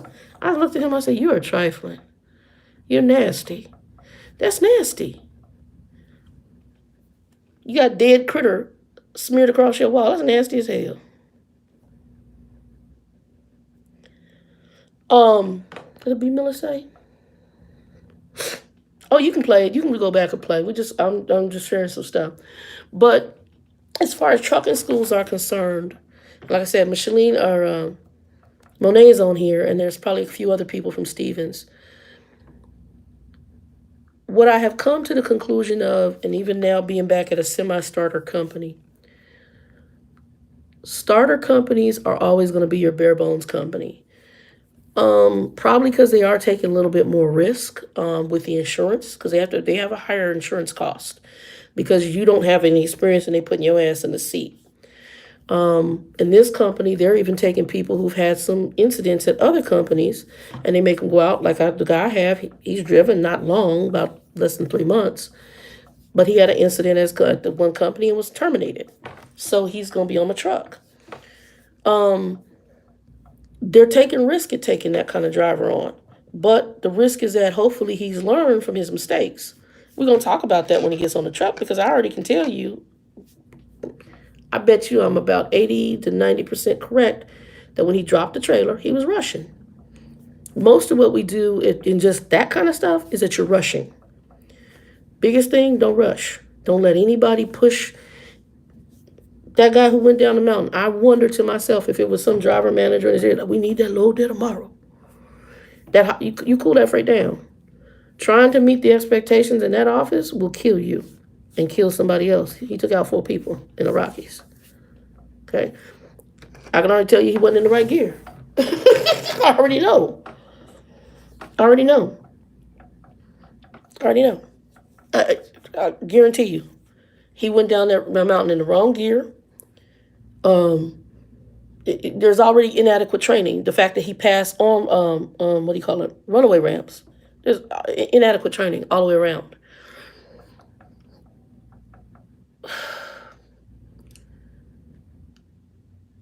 Get somewhere where they're going to train you, get your experience, and maybe that the starter company will be your home. It'll be where you retire from in trucking. Highly doubt it. You might be like the guy who trained me 22 years. He'll retire from Swift. He found his fit. My cousin is a Swift driver. He found his fit. He's a lease purchase. He found his fit. He likes training. You go to a training company, you want to train, you can do quite well. You can probably do 100,000 or more a year with a company or lease purchase. That might be your fit. Most likely it won't be. And you're going to get tired of the bare bones stuff, because once you get like 2-3 years under your experience, you should be able to get a company where I was at similar, with you don't have a crazy owner or a crazy dispatch person and only one and you can't switch to somebody else. And you might get a company where you get a nice piece of equipment, you get a refrigerator on your truck, you got APU. That's what Bill has right now. Now, granted, his truck's been having some other mechanical issues, but they tell him at Ashley, we ain't gonna force you to do nothing. You the captain of the ship. Here's your workload. Just let us know if there's an issue. But you the captain of that ship. Because what they found was they were sitting up there doing all the shenanigans, like these old school, like trying to do this Russian folks, like that crazy guy I had here, talking to you crazy and telling you what to log. You can tell me what to log. First of all, logging is the driver's responsibility. Dispatch can't tell you how to log that. Talk to safety if they try to. It's called hours of service. And there's something in the green book about it. Me and Bill talked about that. You are the captain of the ship. That is the truest statement. And what Ashley realized was they were losing drivers by trying to do what the guy in Texas was doing. With this little driver manager here that I had, it had no sense. What he was trying to do. In order to try to be probably popular in the office or whatever the hell he's trying to do. I don't know what the hell he's trying to do. Crazy. You are the captain of the ship, and you have to remember that. That's why I said they need to create a partnership between the driver manager, and I think that term, it needs to be called driver partner. That should, or whatever. It should be called that driver manager, and they need to lose the management term. They need to lose that altogether. And it should be called your driver partner. Something like that. Something where they partner, because that is what it is. For them to get their bonuses, to get paid, and for you to get your loads and get your payment, you guys have to partner together to be successful. That's a partnership. If I have you trying to manage me and you're not driving this truck, it's gonna cause conflict. And that has been the biggest issue. Another big issue in trucking. That's why usually it's almost like it's the driver pitted against the driver manager. It's conflict. You need partnership. And if both y'all realize, and that's something that Swift was trying to work on. At the end, they were giving like, hey, we're going to give you our personal cell phone numbers. And they started understanding we need a partner, A, for driver retention. Giving these orders and snapping at you like you a dog in training, that's not going to work. What you're going to do is people going to say bye-bye. And now you got so many people that can be independent once they understand the game. They'll go get themselves a little old beater truck and start working in the game themselves and trying to make their own little money. And possibly if they find the right niche, they will make some good money.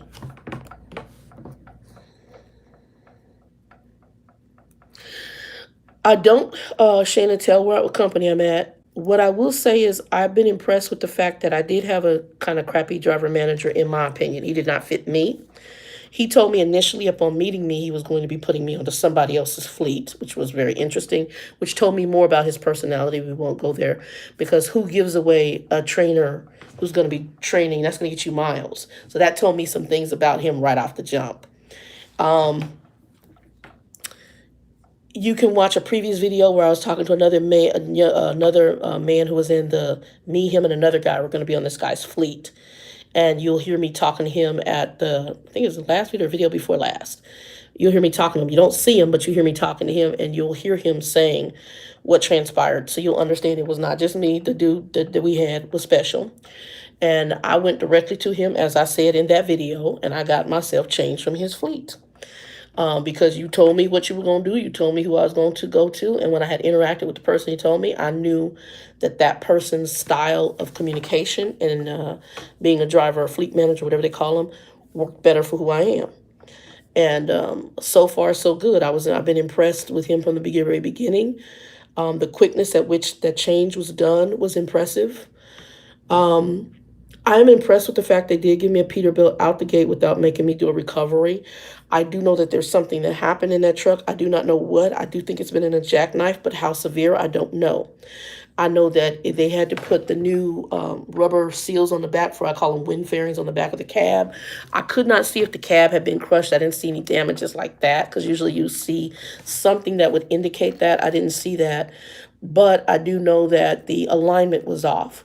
So it was pulling right. It still has a slight pull right, and it was shaking over 50 miles an hour.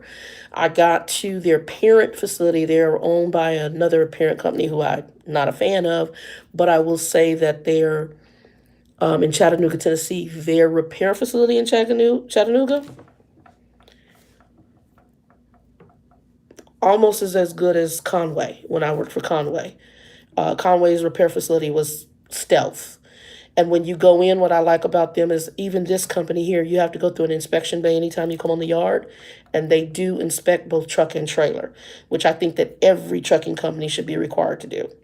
You have too many companies like my old company Swift that only inspect the trailer, and then you, the driver, have to figure out if anything else is going on with your truck. I believe that an inspection should be done, and I know it is a lot of work, and I know it's money, but it's also a preventative for safety reasons to both the truck and trailer. There to look at everything, top fluids, and it makes it a lot more convenient. It makes it so the driver can focus on being a driver, and it makes our pre-trip easier. It just really does. So I am impressed with them on those levels. I'm impressed with them on certain levels. Where my disappointments or what I'm depressed about with them was, like I said, the parent company woke us up in the middle of sleep or birth to tell us to move over to a freaking idle air. And don't get me wrong, I think idle air could be a fabulous thing, but there's some issues with it. If you're a non-smoker and you have smokers, if a smoker uses it, you're automatically going to get that smoke smell anytime you use the idle air unit. I've had help several non-smokers I know who used to use it, and that was one of the things they stopped using it for that reason. And they tell you not to smoke, but it doesn't even matter if the person isn't smoking. Well, if the truck had been a smoking truck, it's circulating air-conditioned air. It's going to be in the idle air unit. The other issue I have is, to me, it's kind of cheap. Go ahead and put electric APUs. The electric APUs have come up a long way. What I am impressed is they are testing it right now to see whether that's something they include. Now, on their 2020 trucks, they are including refrigerator now, and I think inverters. What I am also not impressed with is when I tell you I'm a CPAP user, that is a health thing and a DOT thing. I'm required to do a report, but yet I have to go get my own APU unit. And most people, when you're coming over to a trucking company, your funds might not be long enough to go and get a 1,500 watt inverter for your truck. I mean, I have some money, so I can go get one. I'm just going to get a 400 watt one for $20 at Walmart. But a lot of people transfer it. They might not have $50 in their pocket. Shit, they might not have 10. Because a lot of people coming in the trucking, they coming in on their last, or they might be new to trucking. And now you're telling me I got to go buy $100 to $200 inverter for you to put into the truck. So to me, that is something that I think they should be required to do. But they don't. They require you to get your own inverter, and then they will install it. I don't like the fact you don't have the APU on there. That bothers me to no ends. And like I said, even if you just gave me the inverter and the APU, I'd be happy. You don't have to put the refrigerator on there. I would prefer one. But if I have, like, for example, the 2019 Freightliner had a hole where you actually could put an apartment style refrigerator on there. Or even let the driver, if it's something, because I know that you can go to Iowa 80, there's Oak Grove. Oak Grove has some cheap ones that you can actually, I won't say cheap, but you could actually, again, put that refrigerator in yourself. Or like I say, just charge me a deposit to have the refrigerator on the truck. And say, basically, when you leave this truck, we want it cleaned. If you don't clean it, that deposit would equal maybe, if that refrigerator, because to have a refrigerator on a truck, I think it's like the built-in ones are somewhere between $200 and $500. So to have that put on there and they have the shop that can put it in, charge that as a deposit. And say, look, if you don't clean that refrigerator out and you don't clean it when you return the truck to us, we're going to go ahead and keep that money and not pay you that deposit back, and we're going to put another refrigerator on there.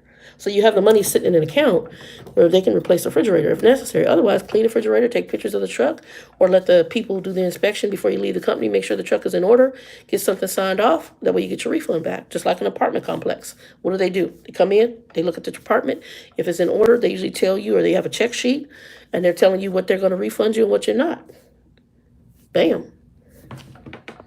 So those are the areas that I'm in, being 6 years in, those are the things I'm not impressed with. The Peterbilt's okay. I'm not a Peterbilt fan. Again, the only thing I do love about the Peterbilt is the interior and storage space is immaculate in that truck. It drives okay. I still am always a Freightliner fan. My next favorite truck would probably be Volvo. So Freightliner, then Volvo. And the thing about the Freightliner I always love is Freightliner I don't usually have a lot of issues with. My other thing is the Jake system on the Freightliner, on the automatic Freightliner. Jake 3 is beast mode. It will park that truck on the freeway. If they're still making them the same way, they're Jake systems. I think every other freaking Volvo, Freightliner, Kenworth, whoever else, Mack, whoever the hell else, they all need to talk to Freightliner about their Jake system. Their Jake system is the best. On automatic, it will park the damn truck, and you want that going through grades. The Jake system, I had students, you didn't even have to hardly touch the brakes going down the grades in the Rockies or on Donner, or even up in Utah where the big mountains are.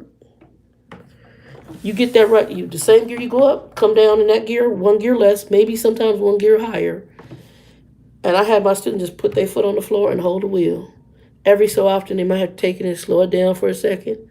Put your foot on it. No chance of slowing. And they looked at me and they were like, oh my God, in trucking school, they talked to me like, this, on the brakes. And I said, if you put it in the right gear, you got your Jake system set the right way,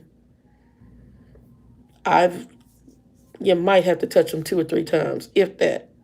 I've coasted down mountains and never had to touch my Jakes. You're not going to be going down fast.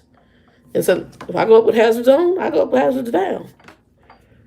Whatever speed I went, because the speed going up tells me what I'm dealing with, what I need to be dealing with going down. There's a reason why the Rockies have set speeds of 35 and 45 miles an hour for trucks. And cars are going 70 and 60 and whatever else. There's a reason.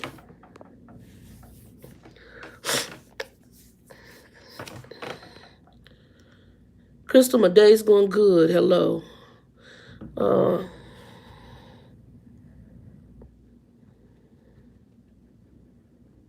Well, thank you, Shayna. Let's see here. Let me see what else we got. Yeah, so trucking places, I'm just coming to the conclusion. It really is just luck of the draw. Get your skill set, go drive, be careful, preferably get a good mentor or trainer, whatever you want to call them, and then get you somebody who mentors you in the industry. Like they have a girl here, which I think is something that when we were talking in the van, Terry's here, and they've given her where she actually is now helping drivers come on if they have questions, and she's like in a mentor position where they can call her. And she's not a trainer, but they can, because she doesn't want to train. She's still praying about training, but they can call her with questions. I think that is something necessary. When I started in the industry, I had Bill. So if I had questions, I talked to Bill. I really never called too many of the trainers I had because I started with starter companies where a lot of those people training me, they had 6 months to a year. They didn't know shit either.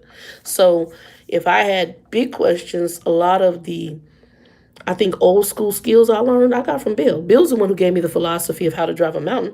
I had never driven a mountain. And I was nervous about mountains in a car, let alone a semi. And Bill said the same gear you go up that mountain, the same gear down. Best thing ever. I didn't learn that from my damn trainer. I didn't learn that.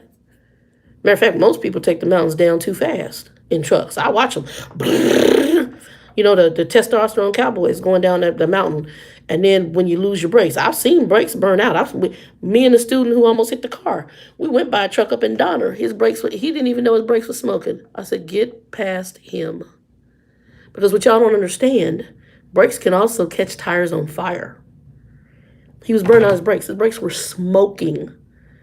Smoke equals heat and fire.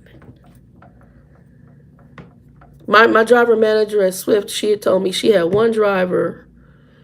We were talking about something, and she had to talk to him on a safety issue because he had to pull out his fire extinguisher to put out a fire and didn't know his tire was on fire. Another driver had to tell him.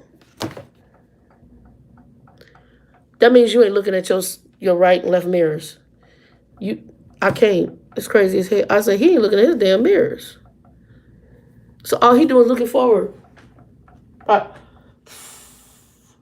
With his foot on the gas, on the fuel. Just going flying down the road. I already know.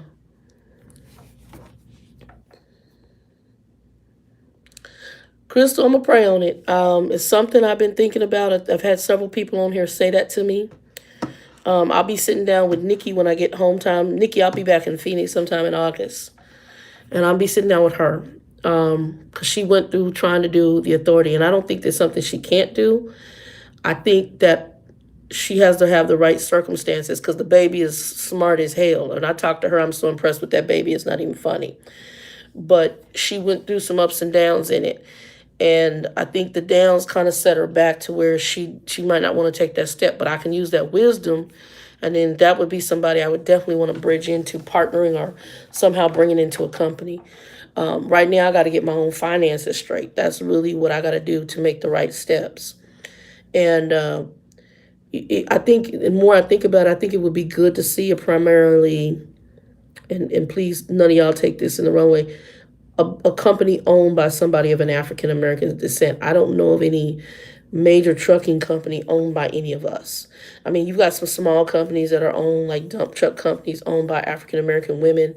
I had an uncle who owned his own dump truck company in Ohio, Columbus. But a semi company, it's something I've been thinking on, and I've had a lot of people say that, and I just got to get some financial stuff in order to take that step. It's a big step, and like if you take that step, you could lose your shirt. Right now, I don't have a shirt to lose, so it's a very big step, and it's a huge financial step. But I believe. I have a philosophy. There were things that I saw at Conway that I liked. Conway I thought was a great company. They were a driver-centered company. I just had a crappy dispatch manager. And that's the stuff you've got to weed out. You've got to make sure you have the right people in the office. And you also, I think there are some things that need to change in the industry on how, I think there's some terminology. The whole driver manager, that needs to be thrown out the window. We need to bring that to a partnership.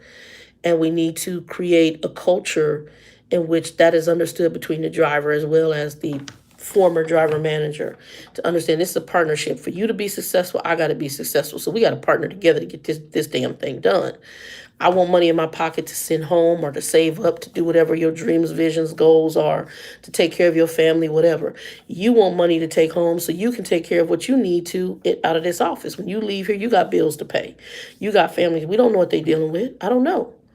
The driver manager I had at Swift, she was in a household. I know she was helping out elderly, I think, grandparents. Her sister had gone through some hardships because her sister had lived in Arizona, which I found out later on, and ended up having to move back home to California because of whatever layoffs or whatever. Shiznit happens. And, she taking on a lot. So I don't know what bills that woman had to pay. Everybody says something about, y'all can always watch me eat some damn food usually. I'm telling you that. And I got strawberries right here. How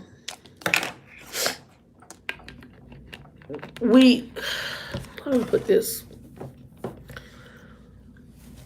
I had to sit back, and on my 51st birthday, I sat down, and I like to chill, I like to think. And as we get older, as you guys get older, most of y'all watching, I think, but most of y'all under 40. Once you hit that 40 mark and go forward, what should be happening, it does not happen for everybody, but it should happen for a majority of you. Most people happen to, you go through a 30 is kind of like I'm grown. Okay, we all say I'm grown. When you're in your 20s, you ain't grown. You still a child. When you hit your 30s, that's when you've grown. That's when you've acquired debts. You've gotten to a place in life. You're reviewing your choices from the 20s to the 30s. Were they good, bad, and different? You've had jacked up relationships. You've had good relationships. You got kids. You may not have kids. You've got stuff that has happened. Life has happened. By the time you're 30, you're now dealing with whatever good, bad, and different life things have happened. And now you're grown because you're juggling the balls. You're either in a career you like, you hate, you're bored with, you burn out on, you've lost that loving feeling, whether you went to school or you got trained up in it. And now you're looking at, am I happy? Do I want something different? I've never wished I could go back to my kid years because my kid years sucked because of my whole parent issue. You have to go back and see our reveal years because my mother was a hot mess.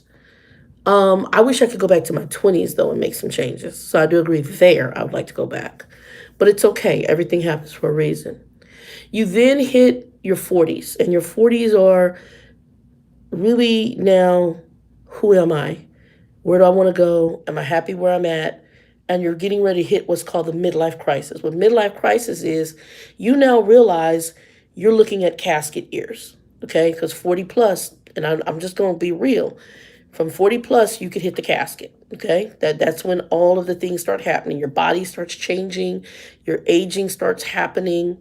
It's like, let's see, I got one right here. I got this right here, right? I've got scars. You can see, like, if I scratch now, I scar very easily. Whereas in my youth, my body, I'd heal and you couldn't even see scars. Now, I have something on the side of my face. See that right there?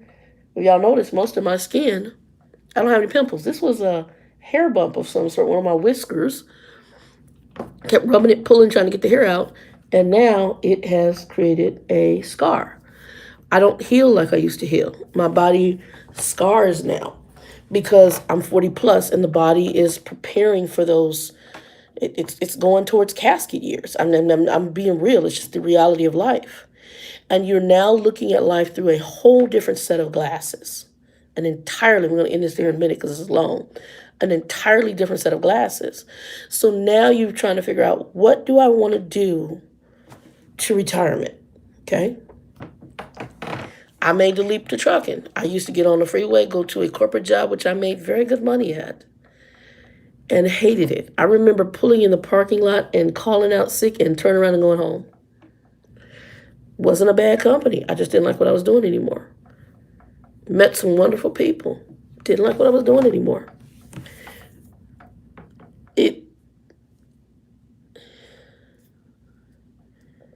We'll talk, Jackie. And so you hit that middle of the road part. Now from the middle of the road, you start aging even more. And now you start looking back over your life, the good, the bad, the ugly, from childhood up. The things that made you who you are. That should be happening. See, like my father, that's a piece in his life that's gone. I believe he's going back now with certain regrets, but he missed that piece that says, what made me who I am and how do I be different? Okay. So I went back and looked at the things that happened in the early, hey D, I went look and looked at the things that happened in the early part of the child. How can I be different? And now I realize I'm geared towards more to help people. It's just kind of who I am. And to try to be a blessing, in a sense, part of the calling by which I was put on this earth for. But we first have to deal with who we are. We have to deal with our own shiznit. And most people don't want to deal with their own shiznit. They want to live in it. And that's the part, what I call the wake up part, the grow up part. If that doesn't happen from 40 plus, then you're going to stay in the foolishness of the young days and you're going to be grumpy, sitting in a chair, pissed off because of your lot in life. And your lot in life is because you refuse to change. It is what it is. So that's just some of what I see. But I'm looking at some things right now, And like I said, I'll be going to Phoenix hopefully in August. I'll do a home time in August. I'm going to have to do a home time in July for Grumpy because I got to get to a doctor and get some refills done. And the doctor he has there is probably going to be the best person for me to use because I'm not sure about whether the insurance from the last company is going to be active. And I know it's going to cost me about $200. I'll have that set aside to go see him and get my refills done because that's blood pressure medicine. There's no ifs, ands, or but. I got to have it. And then I have another medicine that I have to have. So I'll get there sometime in July, and then I'll do my next home time in August, probably in August, early September. And I'll be there for about a week, and I'll hook up with Nikki because Nikki will be right up from the hotel that I'd like to stay at. She lives right up around where my place this is at, and we can sit down and talk with her. I won't be at Gets this time. What I'll probably try is if I'm still in the industry and I'm definitely doing my own thing, I'm probably going to try to be at Gats next year. Gats, and there's a couple other trucking shows I would like because I've always wanted to go to Gats. And I also would make that a twofold situation because my brother is he has a hotel there that he manages for Hilton Homewood Suites. He's a general manager for them, and they bought a house in Dallas. And I get to see my niece and nephew, who I saw them I saw the baby girl when she was a baby, and the little boy, I met him once, but they don't know me, and I want them to get to know me. My other nieces and nephews, my nieces, I have met them through my half siblings, Monty. And I need to I'm probably going to stop through Plainview one time too, and hang out with my two half brothers and the nieces. I'm gonna go eat something and do that. Girl, Grumpy's a hot ass mess. Oh, just in case I'm in the area, Jackie like, Ninja, you gotta get down here to Gats. Yeah, I would love to. I haven't done that, and actually, it would be cool to go down there and film. I know every major YouTube trucker has gone down there and filmed Gats, but we'll see. We'll see. Because I'm here in Texarkana, so I do know they run the freight here. You never know. But I see myself more trying to get to Phoenix. Mr. Joe called me. He misses me because we haven't hung out. And I've also really wanted to just get down there and hang with Nikki. And I really want to do the interview with Nikki. And then we're going to be talking because Nikki is a wealth of information on setting up your own trucking, becoming lease purchase and all of that. She did it through Schneider. And then she was with Travel Local and some other companies for a minute. And then she went under her own authority. She has since turned her authority back over. And she's now company local right now, but she might come back over the road later. But me and Nikki are going to be talking because that baby's a wealth of information. And we might be putting something together with her to try to maybe do some videos on how to help people do that. But we're going to be talking because the baby's she did a lot of research to even get to that point. And like I said, unfortunately, she just had some bad luck of the draw stuff. 404 Chucker? Okay. Look. See the pen, right? Okay. Yeah, because I know I'm going to be doing Kevin Rutherford, and I might buy his kit. I think before I actually go into it, I'm going to probably buy his kit because I've met several owner-operators who use his methodology, and I listen to him a lot. And I like the fact that he even gets down into self-maintenance of your truck to save you money. And, I listen to him a lot. But anyway, y'all, I'm going to end this. I got to go to the bathroom, and then I need to order my food. But if you guys have any questions, again, y'all always can hit me up on Trucker Doll on Facebook or truckerdoll@gmail.com. And for my newbies, you can ask me any questions you want. All the starter companies, I'm going to say this. There are some that are not as worse than others. Y'all know who some of those are. There are some that are better than others. But at the end of the day, get in where you can get in and get your training and try to get it done. My choice, what I think is best, is to always try to go with a good trucking school. And there are grants that can help you go to trucking school. You may have to check with your employment office to get into the career and pay for the trucking school for you. And research trucking schools, because not all trucking schools are good. There's some that are just shitty. Try to find a good trucking school. Try to find a program that's more than 6 weeks long. And get in there and do what you got to do. Try to get all your endorsements if you can, even your passenger endorsement, because if trucking don't work out for you, you may like to travel and you might end up working for the city bus system in your area, or you might end up working for Greyhound or a charter bus company. So there's options available for you in transportation. Also, don't just limit yourself to trucking. You want to make some damn good money. What my father did, he's bringing in a pension of, like I said, about $3,500 a month. Railroad is another good industry. Dangerous, but good industry, and they will train. And they were, I don't know if they still are, offering sign-on bonuses because they needed help. So you have some areas. And for those of you who are men and ladies who are in physically good shape, don't limit yourself to just this ground. I got a girlfriend of mine who works for the airlines.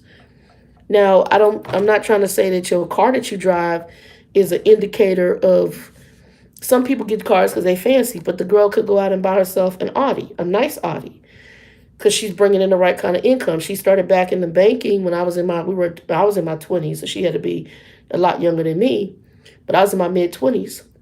We were working for Chase Bank.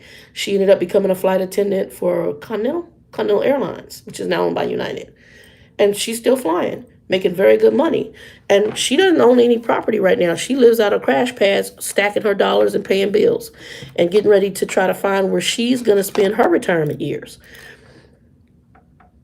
There is a lot of different avenues in transportation. Research them all. Somebody was on here talking about coming into trucking, but also was looking at becoming a traveling nurse. There are certain jobs you can get that will give you the capability to travel and make good money. Traveling nurses make massive money. Because nursing is needed, especially if you become an RN. I'm not talking about a CNA. Your best choices are going to be either an RN, an LPN. Those are usually your best nursing fields. And then if you become a traveling nurse, it means you're on call and you could live in different cities within the U.S. My father, back when he was working, he was messing with some nurse, and she bought herself one of those little coach buses or RVs or whatever, and would travel to whatever state she's supposed to be in, park it at RV park, and then she bought herself a Harley and get around town on her Harley. Her look, and that was her house on wheels. I'm thinking about doing a house on wheels as well. It just makes sense being a trucker, and I can just, whatever state. Like for me right now, I know I got several states that I can home time in. One of the other things that I did like about leaving it was nice being able to just drive the 40 corridor, but I also like the home time where I want a home time. This guy was so addicted to his trucks, that truck was only going to come back to Lubbock. For me, if I want a home time up in Tennessee, I can home time in Nashville, Tennessee. I got an aunt there. If I want a home time in Portland, Oregon, right now Bill's there, but even if Bill isn't there, I can park at Jubit's, get me a hotel, and Oregon has a awesome transit system. They have the bus system sitting right outside of there, or get me some Lyft, or get a rent-a-car. So there's things that you can do, and what I'm at now is I want to enjoy my life. I want to see some things, and I just want to set myself up for retirement. Hold on, y'all, my battery's getting low. I want to set myself up for retirement. But anyway, y'all, be blessed, be safe. If, again, you got any questions, just hit me up and let me know that I saw you on here. Thank y'all for watching. For those of you new to the channel, like, thumbs up. Even if you didn't like it, thumbs up. Somebody else might have liked it, like Words of D-Boy Stance. Subscribe. And if you want notifications about the lives, hit the button. And if I know in advance I'm going to do the live, I'll try to do the post to let y'all know the time, because I know a lot of people are missing it that way as well. But all y'all be blessed. 2 and 2. Peace.